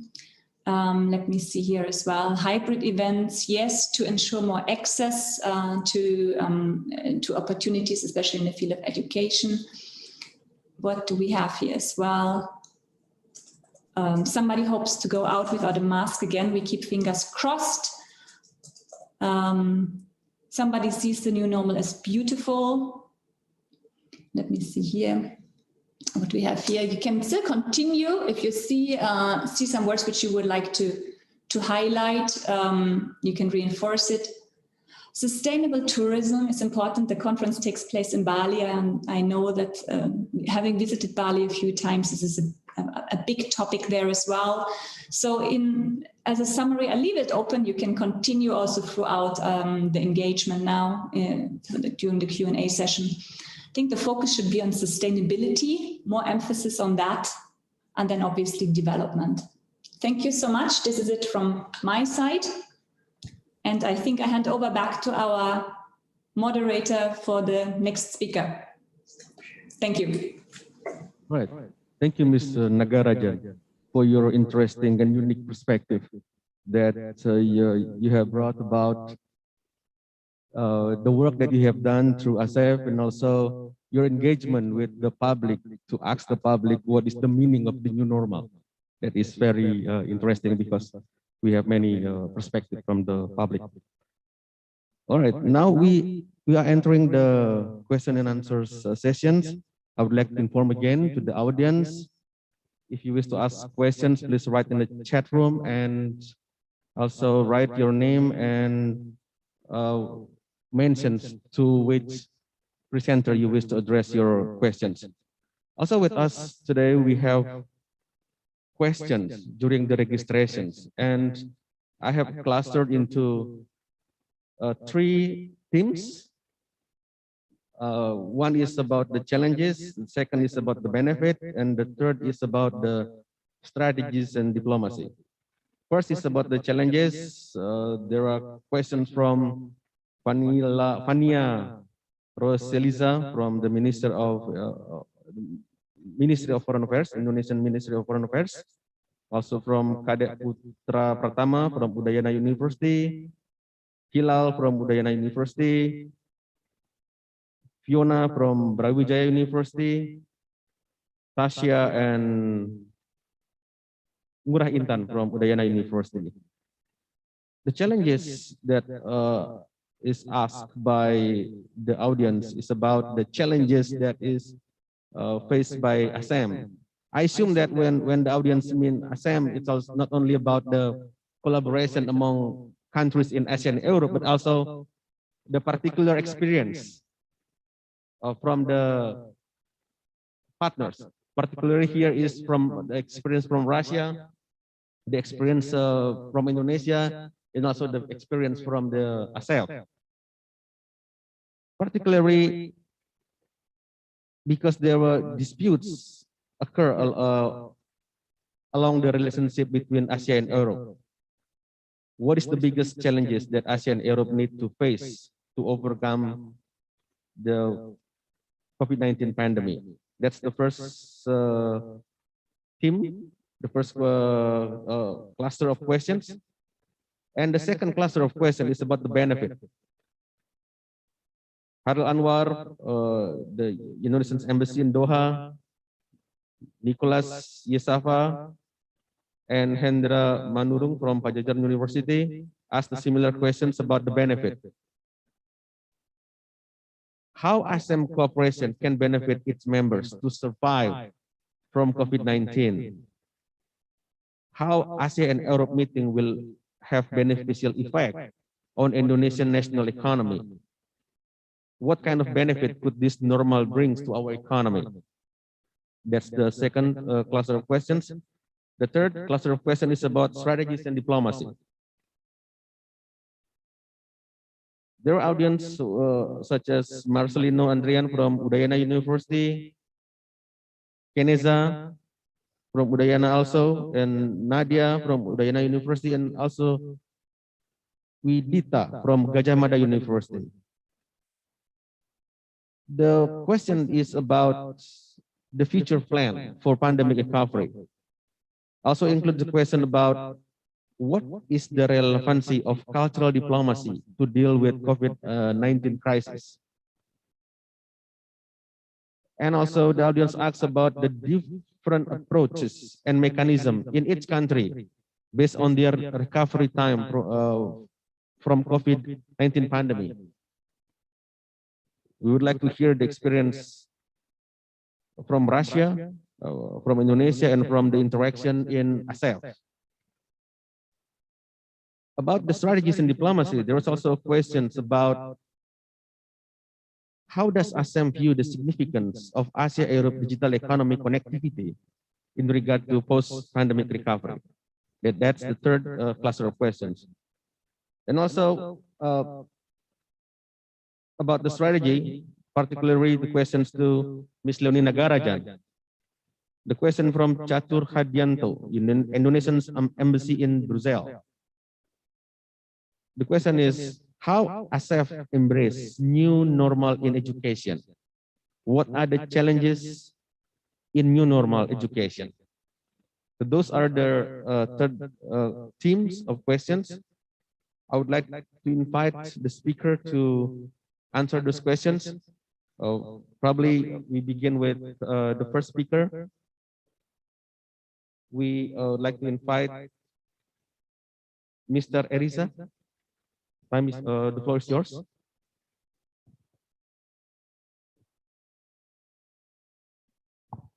Thank you very much, Pak Made Wiranata. Thank you very much for the questions also addressed to the panelists.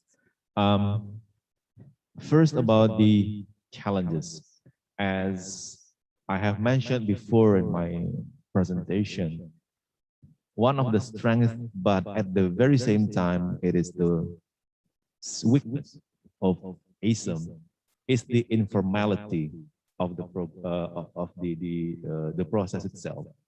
It means that all the deliberations will not have any binding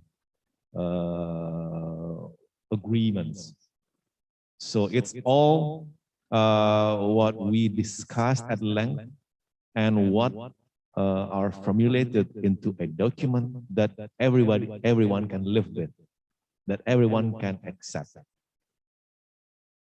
The challenge is later in how to implement that, because some countries have different level of ambition than what is written in the, let's say, chair statement or any kind of statement that become the result of the meeting. People then will ask, well, if you just talk there, and what is the benefit for us? At the very least, countries knows the point of departure of the other party comes from. I mean, it will greatly increase the level of mutual understanding. If you read from the media, if you listen to the news and in television, if you read newspaper about one country is doing this and that, you might have a perception, your own perception on what the background of that country or group of countries are doing. But after a series of discussion, you will understand fully where they come from, why they have such a stance. That is what we actually need, because what we read, see on television might not represent the real thing that is happening there. By listening directly to the person that comes from that region, that comes from that country, you will know fully what is going on and what the people in that area or in that region is thinking about. That's what we call mutual understanding. Again, the document might not be binding, but at least you understand why. And that helps a lot when you are dealing with inter-country or inter-regional activities. Sometimes people tend to form their own perception about something, and then they work on that perception when deal with a certain country or group of countries, and that usually detrimental to the process, because you come with a prejudice. Well, you are bad, you are wrong. But when you discuss the issue openly, you might still not agree each other at the end, but at least you understand. Oh, okay, now I understand your point of view. I might not agree with that, but I understand. That is actually one of the basics in the international relations. Again, it is a challenge for us, but at the very same time, it also create more space for countries to have a very open, very frank discussion about any issue that we would like to discuss. Because when we talk about United Nations, there are certain procedure by which a country or group of countries can insert a certain agenda into the United Nations meeting. There are processes. You cannot just, come up with the idea, well, let's discuss about it. No, it's not going to happen. But within an informal setting, you can give the suggestion, let's talk about this, let's discuss this. And then it is easier for the grouping to actually discuss the issue. Again, the outcome document might not be binding, but at least everybody understands where each other come from. And that helps a lot. That's about the challenge. About the strategy, let's jump to the digital economy. In the statement that ASEM chair and regional coordinators prepared, it was already mentioned, if I'm not mistaken, it mentioned very explicitly about the importance of digital economy. Of course, by nature, the pandemic has caused the digital economy to flourish. People will not meet each other in person anymore, or at the very least, the meetings will be at a very limited setting like what we are having right now. So we close our face, we sit in a fairly safe distance, and then we limit our interactions, which meaning we do not talk that much anymore. We will try to write down whatever we need to communicate in order to get the message through. And that happens also in the field of economy, in the field of, let's say, economic interactions. That means that, of course, again, by default, the digital economy will flourish. And it has been proven, if I'm not mistaken, data shows that during the pandemic, the online shops, it's one of the most business that benefit from the pandemic. Their sale, you know, probably 3-4 times more than the normal times. And then that helps also the smaller businesses to sell their products through online means. So there is the symbiosis, if I may say so. The digital platform provides the marketplace for the seller and buyer to meet, and then the economy can still grow. But of course, for now, maybe not yet at the level we expect it to be, because all economies in the world are facing slowing down, even halting, even stops for a while.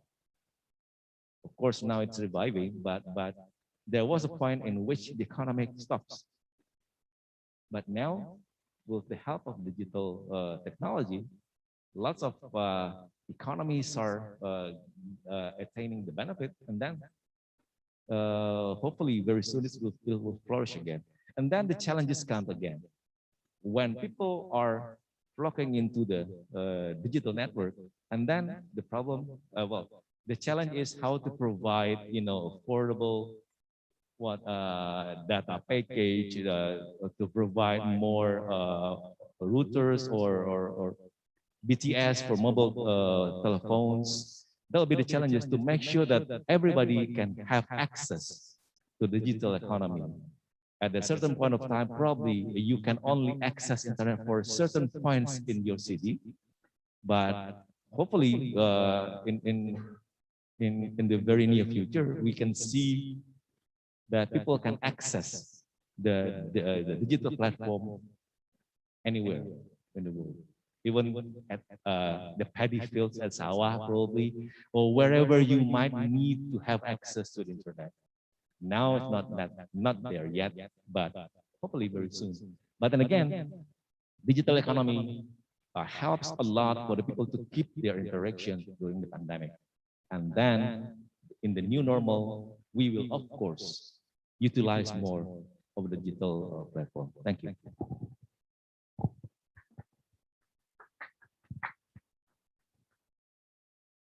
Thank you, sir, for your answer. I think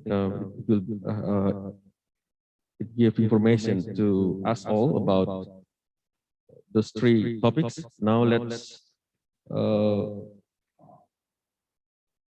invite Your Excellency to answer those three cluster of questions about the challenges, about the benefit, and about the strategies, not only in terms of ASEM as a collaboration, but also probably your experience in Russia. Yes.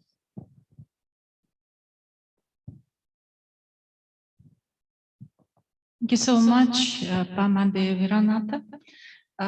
Yes, very interesting questions indeed, and Masne has already answered to a great extent. So let me first of all be brief and maybe present the views of Russia on a little bit broader extent than just ASEM for the challenges that the COVID-19 has brought to our world. Well, from my point of view, the main challenge that the world is becoming a more divided place. So there is a conflict between unilateral approaches and multilateral approaches to topical world issues. There are countries that are trying to use multilateral fora to promote their own interests that sometimes have nothing to do with the humanitarian issues that present the challenge to the whole world. So the challenge of the present situation is to bring to countries to make our world a more united place, which with the with international relations based on multilateral approaches. For instance, look at the way how, for instance, the issue of vaccines have been politicized. So there were a lot of cases or occasions when we're saying, okay, this vaccine is bad because it is produced by this or that country, and this vaccine is good because it's also produced by another country. This kind of politicization has nothing to do with the strive to fight and to overcome the COVID-19, but it's just a political issue of countries trying to promote their own interest as they view it. So making our world a more or less divided place, this is, I think, the main challenge of the post-COVID world. Well, Masne has told a lot about the benefits that this situation has brought to us. I would also, of course, digitalization of the economy, and not only economy, but all spheres of social life. I would also like to mention healthcare and R&D. For instance, as you know, for the vaccine to be developed in previous times, it took 5 to 10 years. And look how quickly we managed to develop the vaccine that are quite efficient and that work well against, we hope so, against COVID-19. So this kind of situation made possible for the, first of all, for the healthcare system to be better, and to react quicker to the challenges of the COVID-19 situations. For the recovery strategy, of course, every country has its own, and the situation is different. Of course, in order to recover, first of all, we need to vaccinate and to attend what it's called the herd immunity. For Russia, according to our government, we hope that the situation will be much better by summer. That means July, August, when we will have around 70 to 80% of our population vaccinated. And for Russia's economy, actually it contracted by around 3% last year, but we are recovering speedily, and there is a lot of help from our government to businesses and to people. For instance, there's a national program to support small and medium enterprises. I already mentioned the national strategy for women entrepreneurship. So there is a lot of attention from the government to the needs of our people, to the needs of our businesses. And hopefully by the end of the year, we will see some growth of our economy despite all the sanctions that have been applied against our country. And once again, I would like to say also that the challenges is to stop this kind of instruments being used in the difficult times. Sanctions are illegal, first of all, if they are applied unilaterally. They are only legal if they are approved by the Security Council, as you know. So this unilateral use of sanction against countries are, first of all, illegal, and of course, they cannot improve situation and in the world, and they should not be used as the instrument of political and economical pressure. Thank you.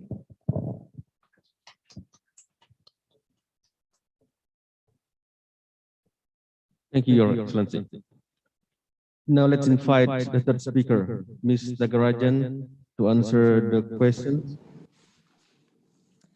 Thank you so much. Just to summarize again, we talk about the challenges and the benefits and the future strategies, also to remind our participants, coming from a bit of a different perspective or thematic perspective.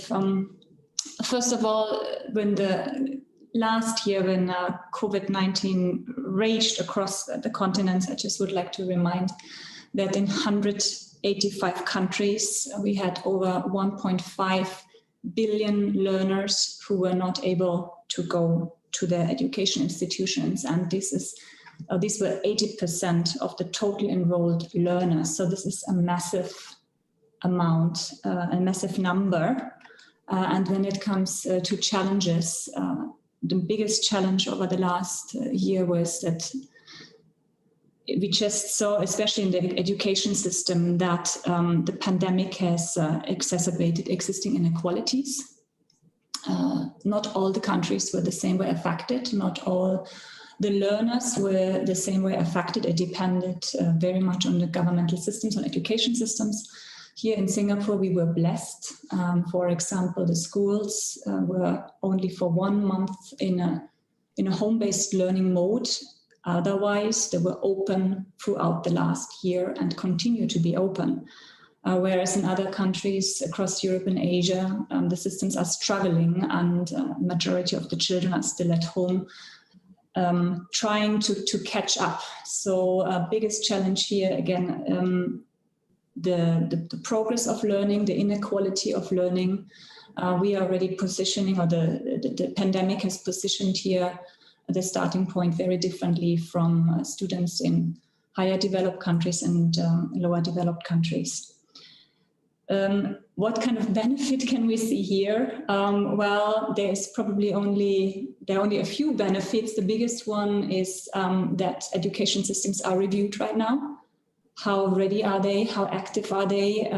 What can be the preparedness for the future? We all keep fingers crossed will be that the next pandemic is not around the corner, but we probably have to be aware that this will not be the last time we are going into an online modus. So a number of ministries, many institutions took the initiative for a complete digital overhaul of the institutions, of the system. So that is one benefit, one can say, to make the education systems more future-proof. On an intangible side, one can say that probably people paid more respect to what educators are doing in today's societies. Having 1.5 billion learners at home, of course, not all of them are minors, but seeing how parents are struggling, coping both work and parenting at the same time, and being almost a teacher at home, it shows the need of fully functioning education systems. Money has to be put in there, investments have to be put here to ensure that we are not leaving anybody behind, and to ensure that our economies are running successfully and in a long-term view. In terms of strategies, different countries have different strategies. Also, institutions have different strategies according to their financial backgrounds, according to the needs. I think it's a bit difficult to say here. There's like one fits for all approach. For now, we see some countries already opening or some institutions opening already. The campuses, university campuses are open, schools are open. But it has to be in a moderate way. Safety comes first, and investments have to be made in teacher training, teacher education, so that we can probably continue in a hybrid mode for some time, ensure that those who are not able to come to school, to come to the education systems, are not left behind. Thank you. I hand back to our moderator. Thank you, Ms. Nagarajan, for your informative insights. Now, let's open the second term of question and answer.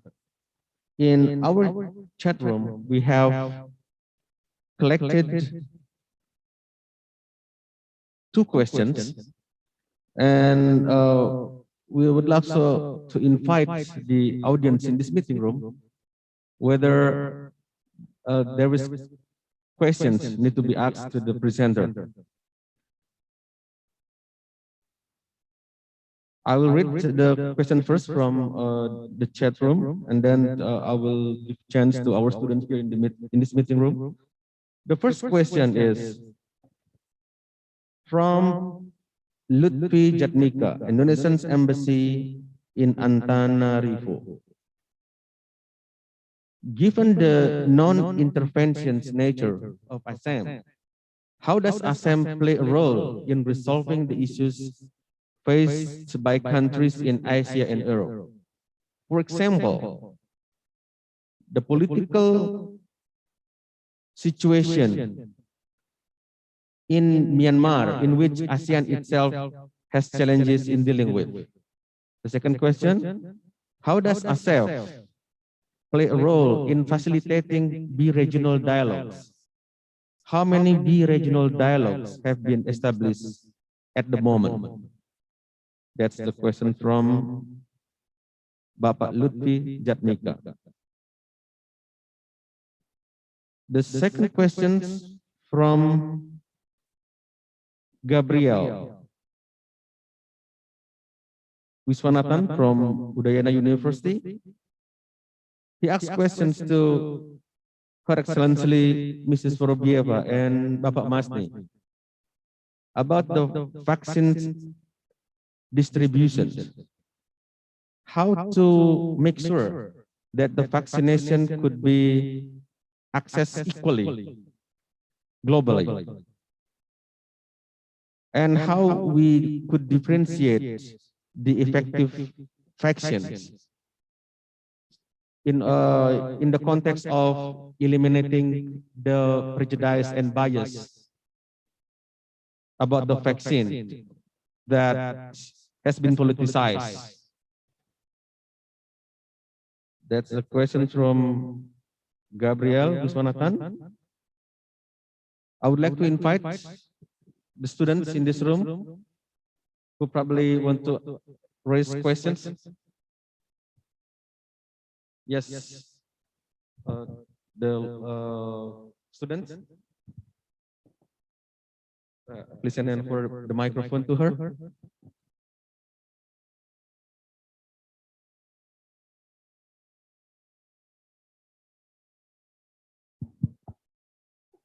Yes. All right. Good morning, Excellencies, distinguished guests, ladies and gentlemen. Thank you for the opportunity. It's an honor for us, Udayana University students, to be able to participate directly in this seminar and met honorable speakers today. I would like to ask a few questions for the 3 honorable speakers, particularly for the first and second speaker, which is my first question would be, I would like to know how ASEM view the meaning of recovery, how ASEM see successful recovery as? Is it just recovering, or we prepared for the similar occurrences that could happen in the future, and how the strategies that have been mentioned could reach that particular view of the successful recovery target? Thank you. Okay, thank you. So you asked about the meaning of recovery and what is the step to lead to the successful recovery. Is that the question? Okay, great. Yes. We would like to invite the first speaker, Bapak Masni.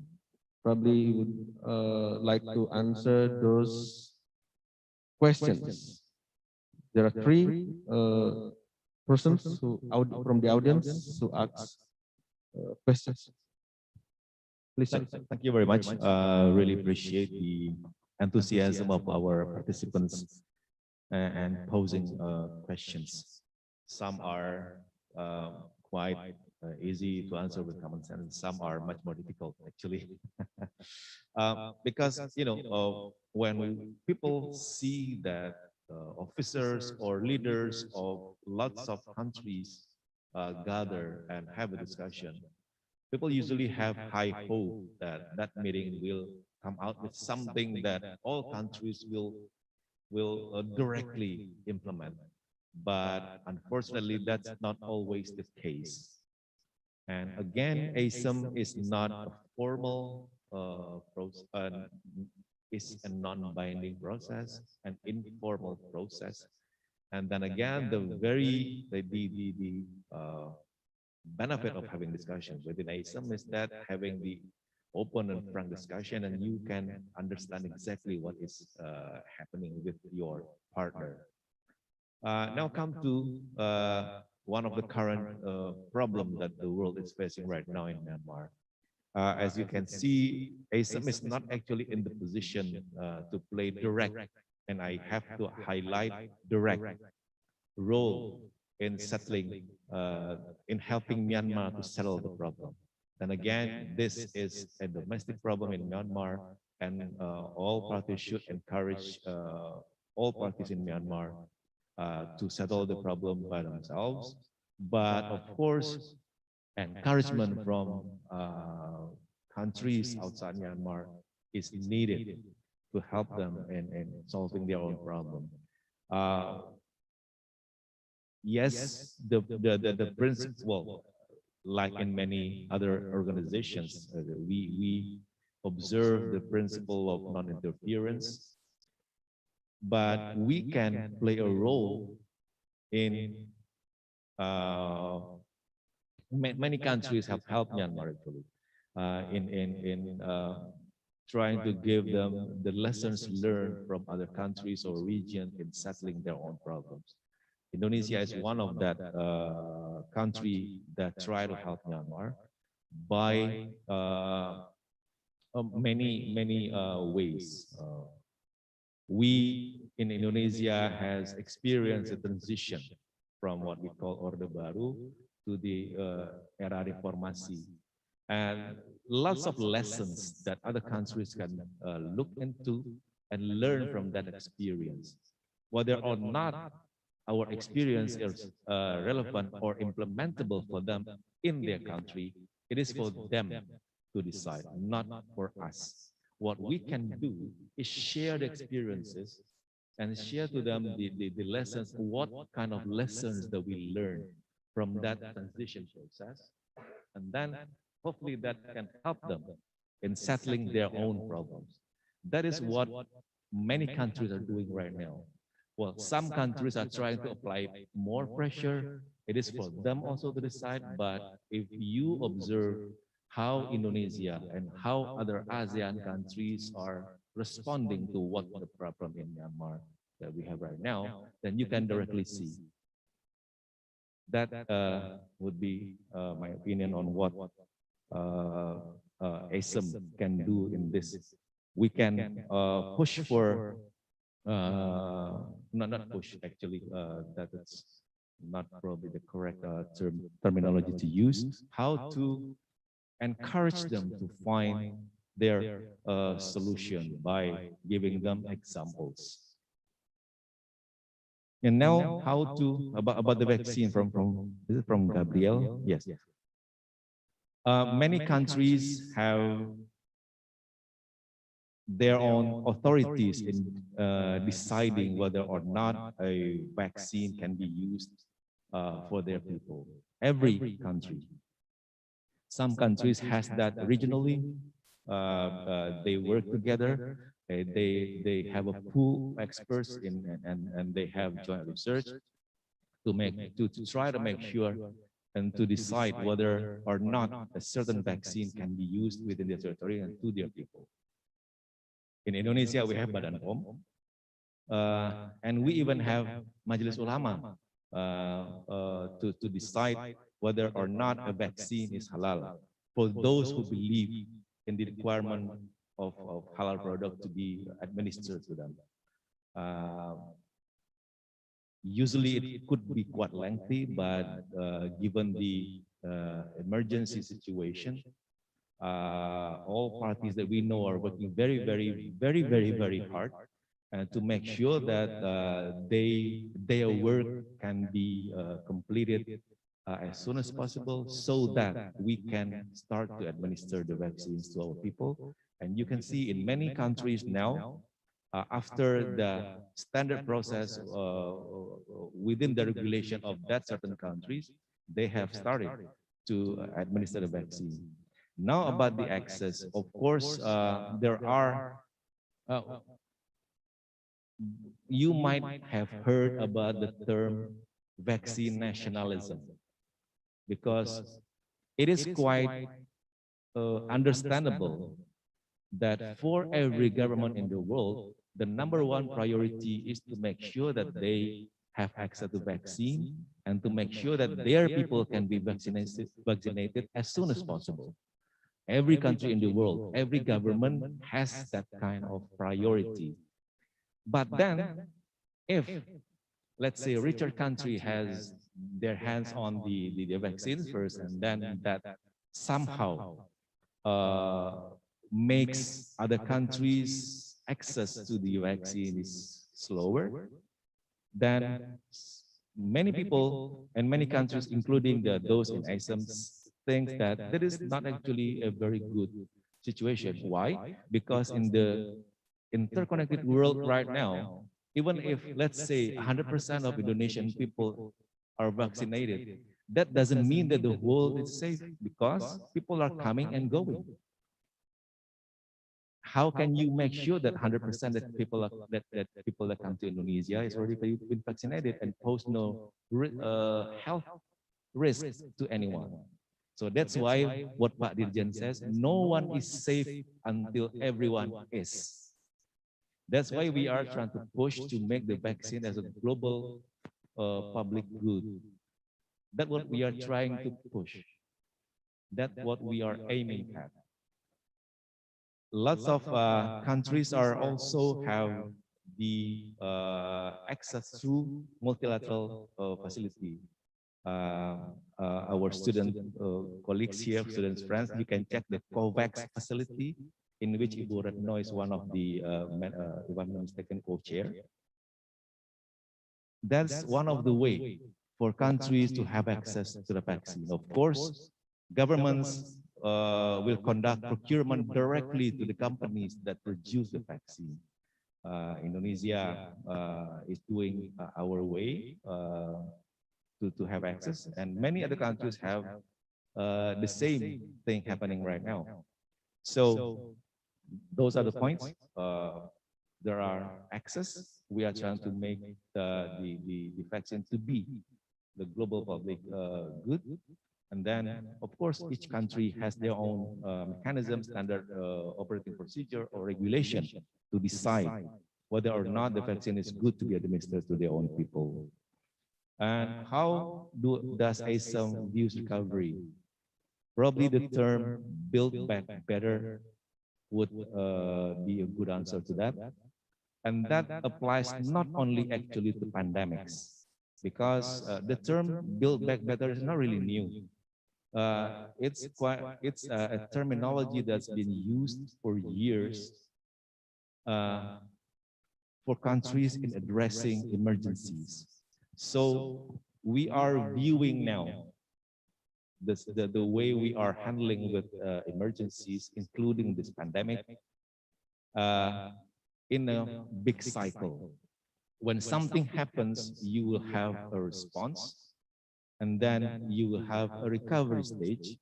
And in doing the recovery stage, we are also at the same time make sure that we are ready for the next. So it's a cycle. Long time ago, when we are still facing emergencies in the more of a linear way, something happened, we respond, we rebuild, and that stops right there. It's in a line, linear one. But now it's more of a cycle. So at the end of a pandemic, when we reach the recovery stage, by doing the recovery, we are actually preparing for the next emergency. That's why we need what we call now build back better. So not only we recover from what we are experiencing before, at the same time, we are also making sure that we are ready for the next emergency. No one expected. Well, we pray that we do not have any more emergencies, but we know that sometime that will happen someday. Could be tomorrow, could be next year, who knows? In different form. In Indonesia, we know exactly we are prone to disasters. Nobody wants to have volcanoes to erupt, but it happens. Nobody wants tsunami to happen or earthquake, but it happens. No better way to make sure that we are not very heavily impacted by preparing for it. That's why preparedness is always a very good thing for countries, group of countries, organizations to think about and have a good plan for it. Thank you.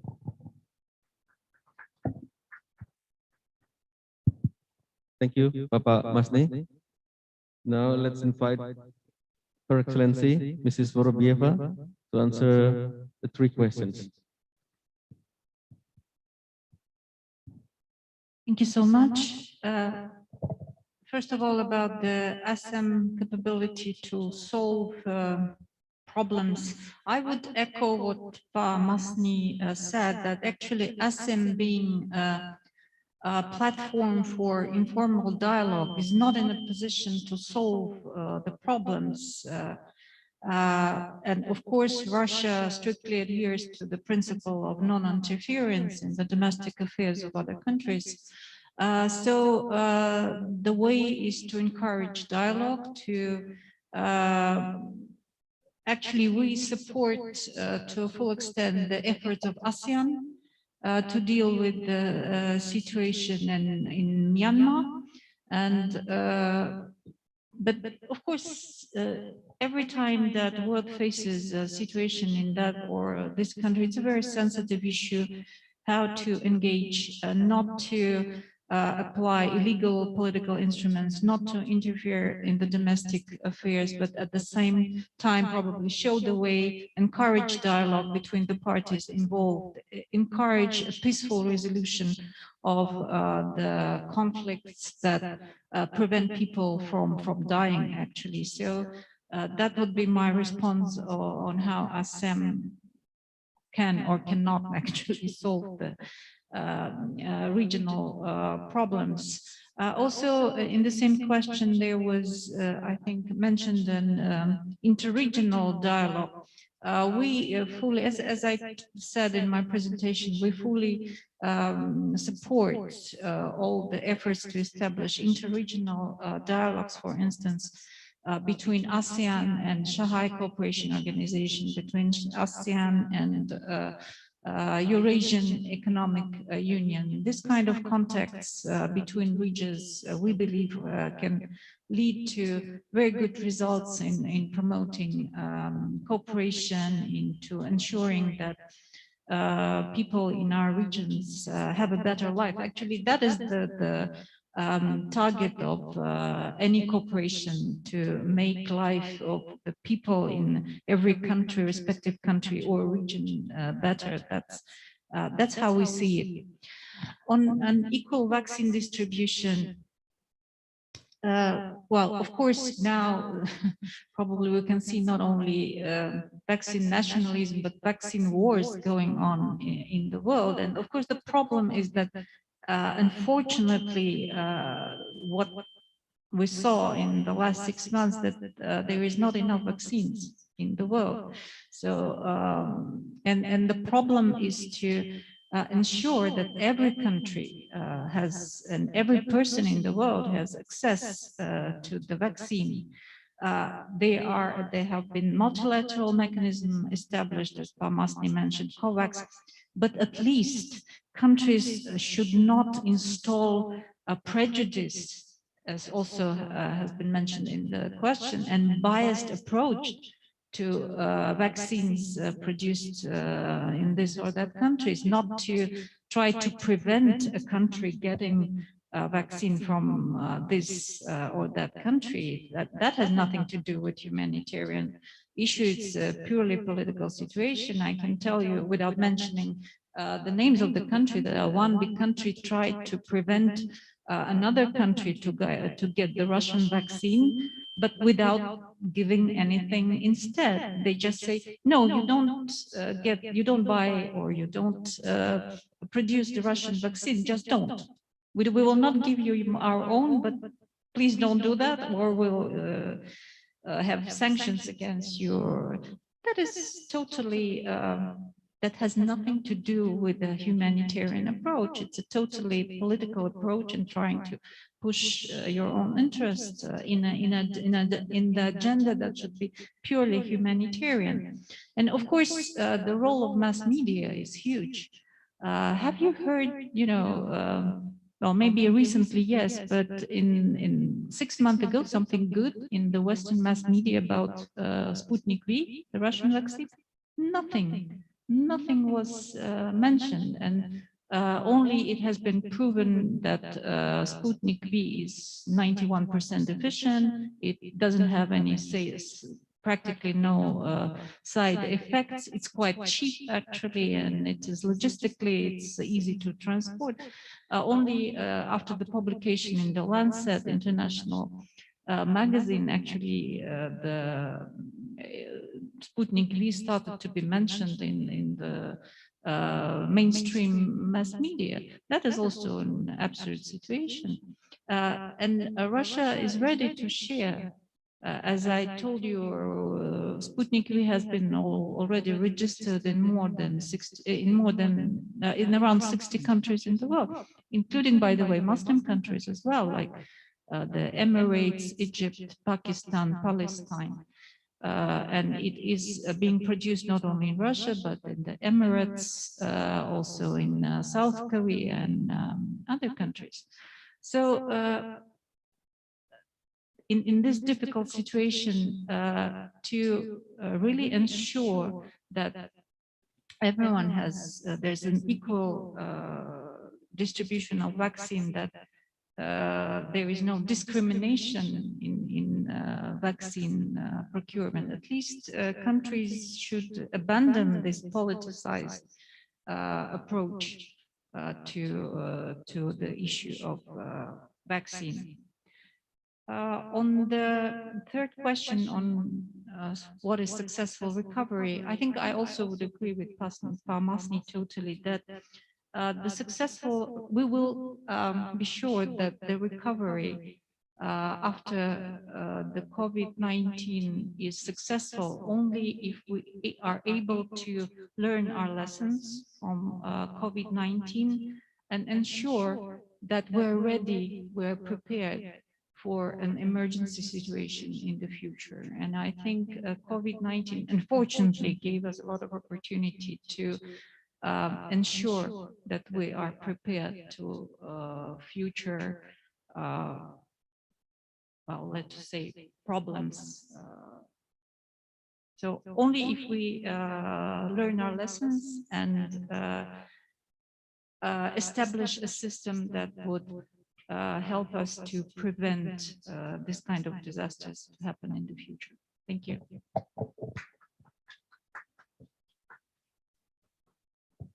Thank you, Your Excellency. Now let's turn into the third speaker, Ms. Nagarajan.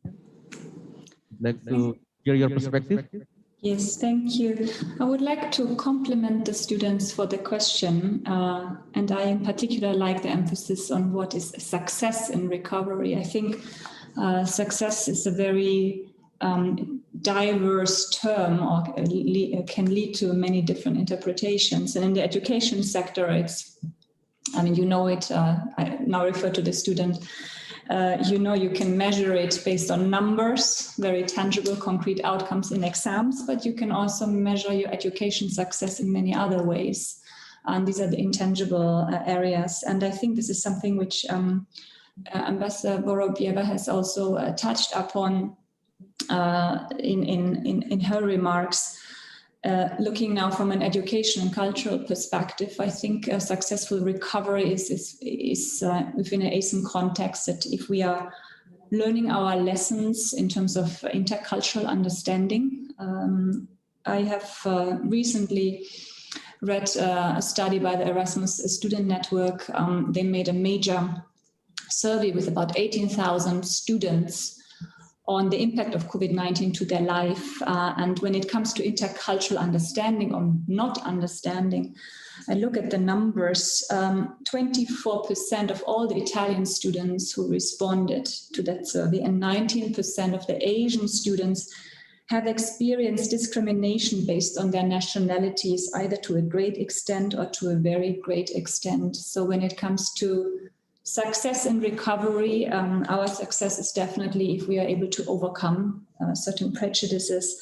Another area which is linked to education, also highlighted by the ambassador, is an increased volunteerism, especially among young people. There has been a recent study which was also led by ILO and ASEC on the impact on COVID-19 on youth and youth employment. But if I remember correctly, I think 1 out of 4 has really supported and engaged more in volunteerism during that time to give back. So here you can see the role of the youth. I think these are success factors as well. We cannot only look into economic results and statistics. I think there's a question in the chat, how does ASEF play a role in facilitating bi-regional dialogue, and how many bi-regional dialogues have been established at the moment? Thank you so much, Lutfi Chatnika, if I pronounce your name correctly. This is an interesting question. Again, we are going now, would you like to have a number, or would you like to have a different interpretation of success? If you would like to have a number of bi-regional dialogues, which we have established over the last year, it's probably between 15 to 20 projects which we have organized, but at very different scale. You can organize a webinar with 400, 500 participants. Is it successful when you have 400 to 500 participants? Yes, it is. How many are engaged is the other question. We are now running one project in the education department, which is the Young Leaders Summit. It is one, or it counts as one bi-regional dialogue, but we have 200 participants from 51 countries. So if we're able to bring all of them together, and that's what we try to facilitate, an engagement and interaction, so that everybody meets at some point along this 10-month-long project each other, then we have 200 dialogues, if I count now correctly, but I think you know what I mean. So it's a bit difficult to measure this. I think it very much depends on the quality of engagement, the will of understanding, the in-depth of understanding. And in general, this is something which ASEF tries to do and continues to do. I think there was a question earlier. If I recall, I think it was from one of your colleagues from the Indonesian embassy in Brazil. How does ASEF embrace the new normal in education? And this is linked to how do we play a role in facilitating bi-regional dialogue. We continue to do that. We used to be really cultural, social, bustling hubs with our projects, having nationalities from all countries together at one spot. Now we bring this whole level online. But how do we embrace the new normal? How do we continue to facilitate the dialogue? It's really a stronger focus on the quality, on the actual conversation, not on the quantity, and finding new ways of really collaborative approaches. And that's something which ASEM is well positioned as long as we are able to overcome certain access issues, challenges. But we are still on that path and improving here a lot to ensure that we really get the feedback, the inputs from all of the participants from the ASEM countries. Thank you so much. Thank you, Ms. Nagarajan, for your deep insights. Now let's move into another question. There is a student from Udayana University, Amadea, who raised a question about politics actually. I thank Her Excellency for BFF for bring the political issue in this way to get normalcy.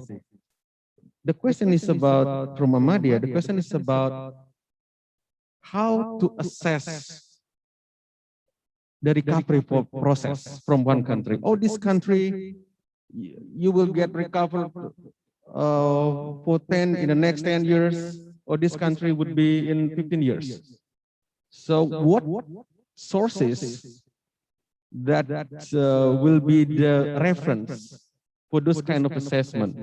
For example, the tourism in Bali, how the countries make a decision. Oh, tourism in Indonesia or in Bali are safe to visit. You can go to Bali because of this assessment. For example, the data from Bloomberg. This institution said that based on vaccination rate in Indonesia, it will took around 10 years for Indonesia to get properly vaccinated. So how can we trust these sources? How, the second question is how we can prevent the politicized assessment to certain countries. I think that's a very good question that we would like to invite the third speakers. I think it will be most relevant that Her Excellency, Mrs. Purwabiasa, could answer this question.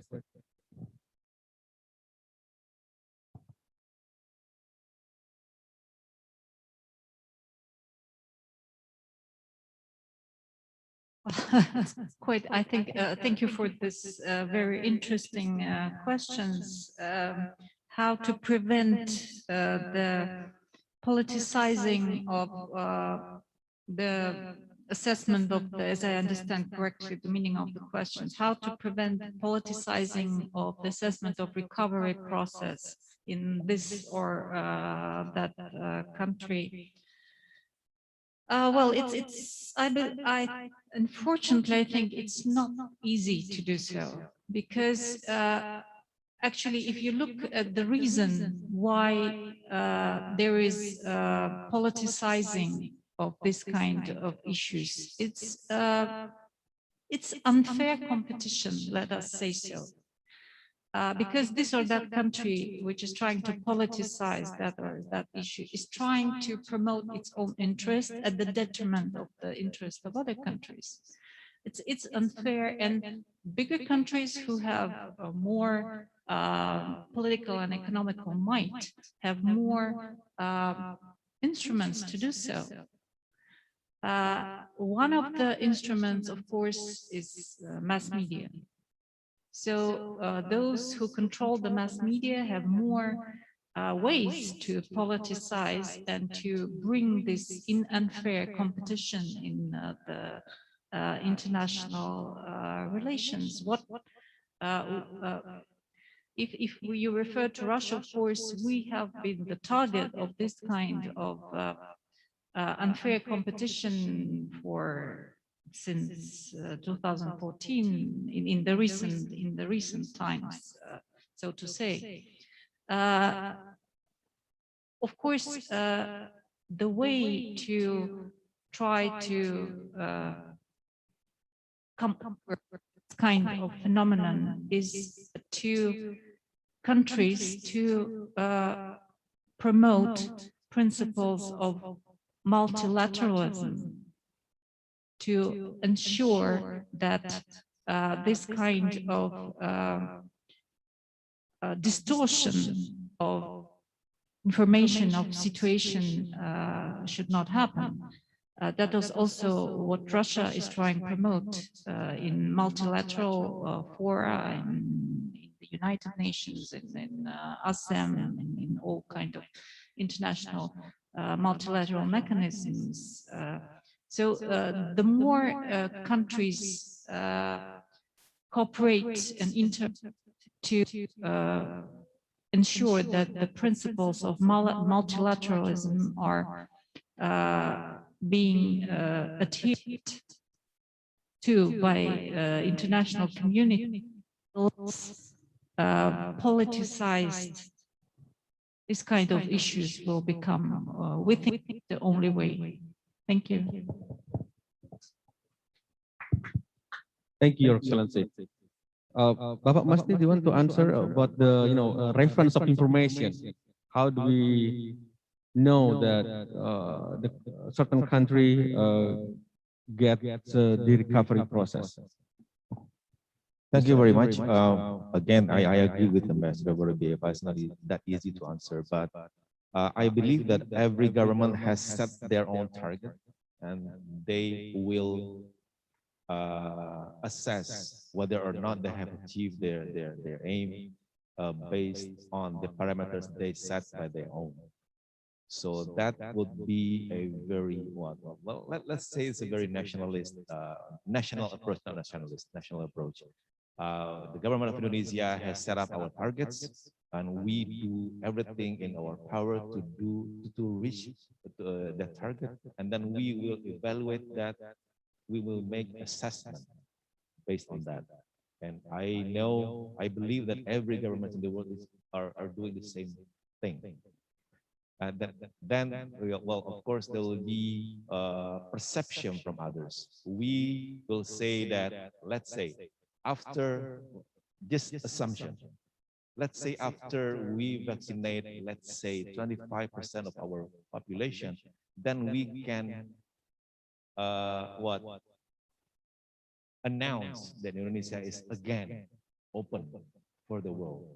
It is for us to say, using our own parameters.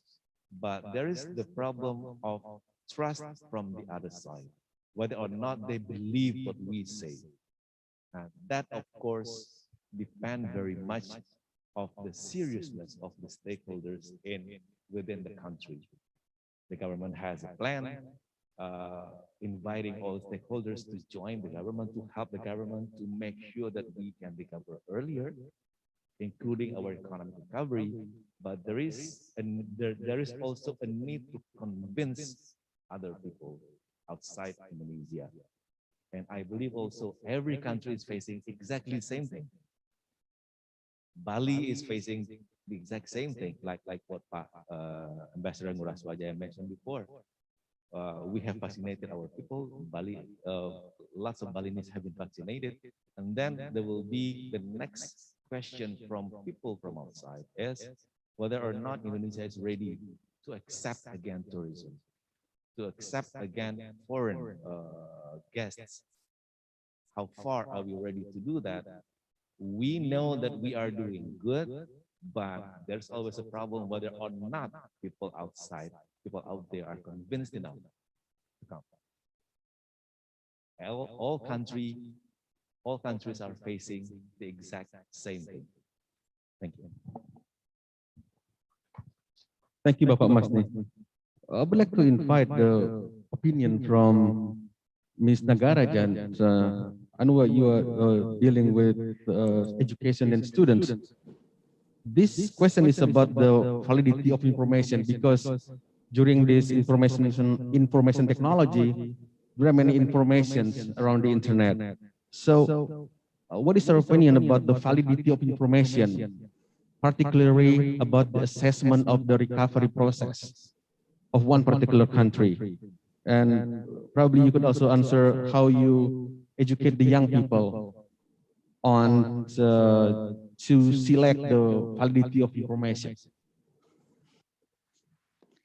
Thank you.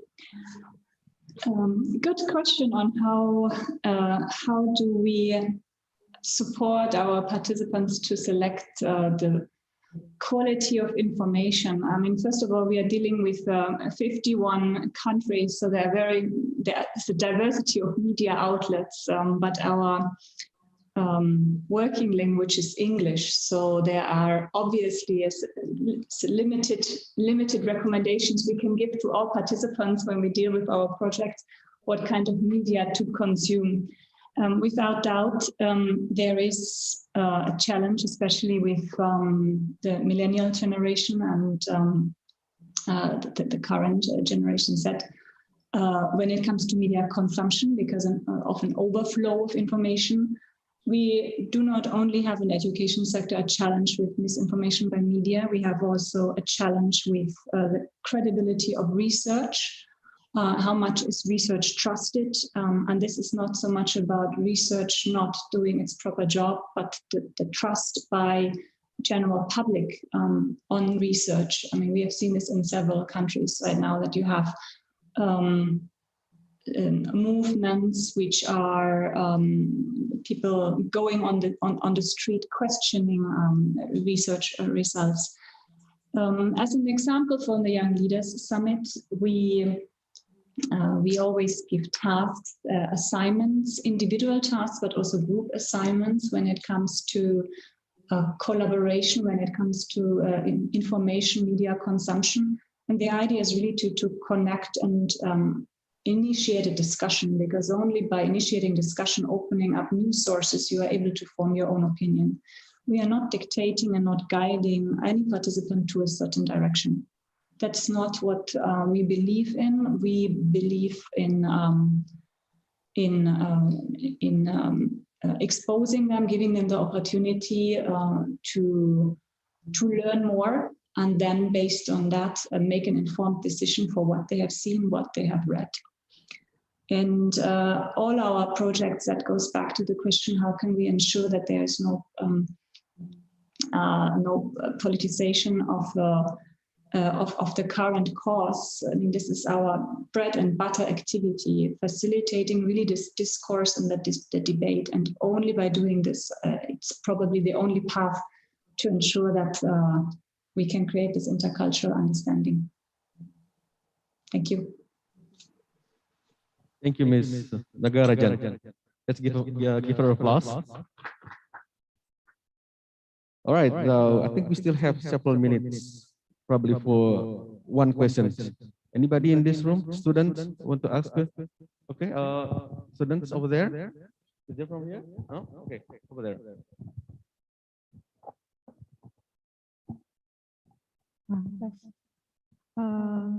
Thank you for the opportunities. I'd like to ask a single question. As stated before, in the ASEM recovery strategies, one of them is to minimize the disruption in trade and travel. And I'd like to highlight the travel here and ask a question regarding the matter. So how does the ASEM ensures that a pragmatic strategy to further minimize the travel disruptions of partners in the regions? That is all. Thank you. Let me make sure your question. You asked about the travel. So how to make the travel distraction or travel restriction? Okay, travel restriction. Disruption. Okay. So the student asks about the travel distraction. Distraction. Okay, travel distraction. How to handle this issue? All right. I would like to ask to the three speakers, probably Her Excellency, Mrs. Forobieva, first. Thank you. Well, my answer would be quite simple. ASEM can promote dialogue, and it's the target of ASEM to promote dialogue. So this kind of travel disruptions could be discussed in the framework of ASEM, how to minimize them, how to prevent them happening again. But so the role of ASEM is to have dialogue between the countries who are participants of ASEM. But of course, it's up to every country to decide right now when and how it can open up for travel and to lift travel restrictions. Well, Russia is gradually lifting travel restrictions on a bilateral basis with countries, with our neighboring countries, with some countries in Europe, in Latin America, in Africa. So right now it's a process going on a bilateral basis, but of course ASEM can promote discussion how to minimize this kind of things happening in the future and to develop common strategies in this area. Thank you. Thank you, Your Excellency. Okay, I think the question has been answered by Her Excellency, Mrs. Forobieva, and we are approaching to the conclusions. And before we make the conclusions, let's give a big applause to the three panelists. Thank you very much for your time and for your insights. Let me conclude that the handling or the strategies to handle the COVID-19 pandemic could be handled through international cooperation and dialogue partnership. The most important thing to do in this segment is how to minimize disruptions to trade and travel, and to make sure that everybody has equal access to vaccine. The new normalcy is about the sustainable development. Everybody should have an access to sustainable development, and also every country should have access to sustainable development and a fair treatment. That's the conclusions of this webinar. And I thank you very much for your attention, and let me hand over this session to Ms. Mesia, our MC.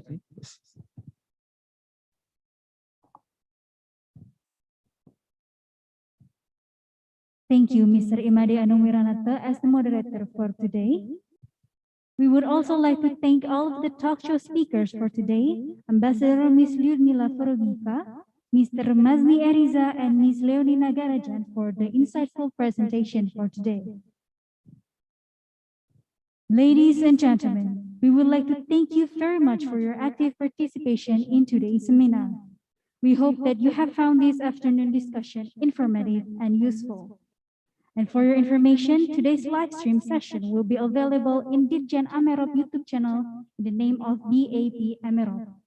I am Meisha Nandira. Good afternoon, and please enjoy the rest of your day. Thank you.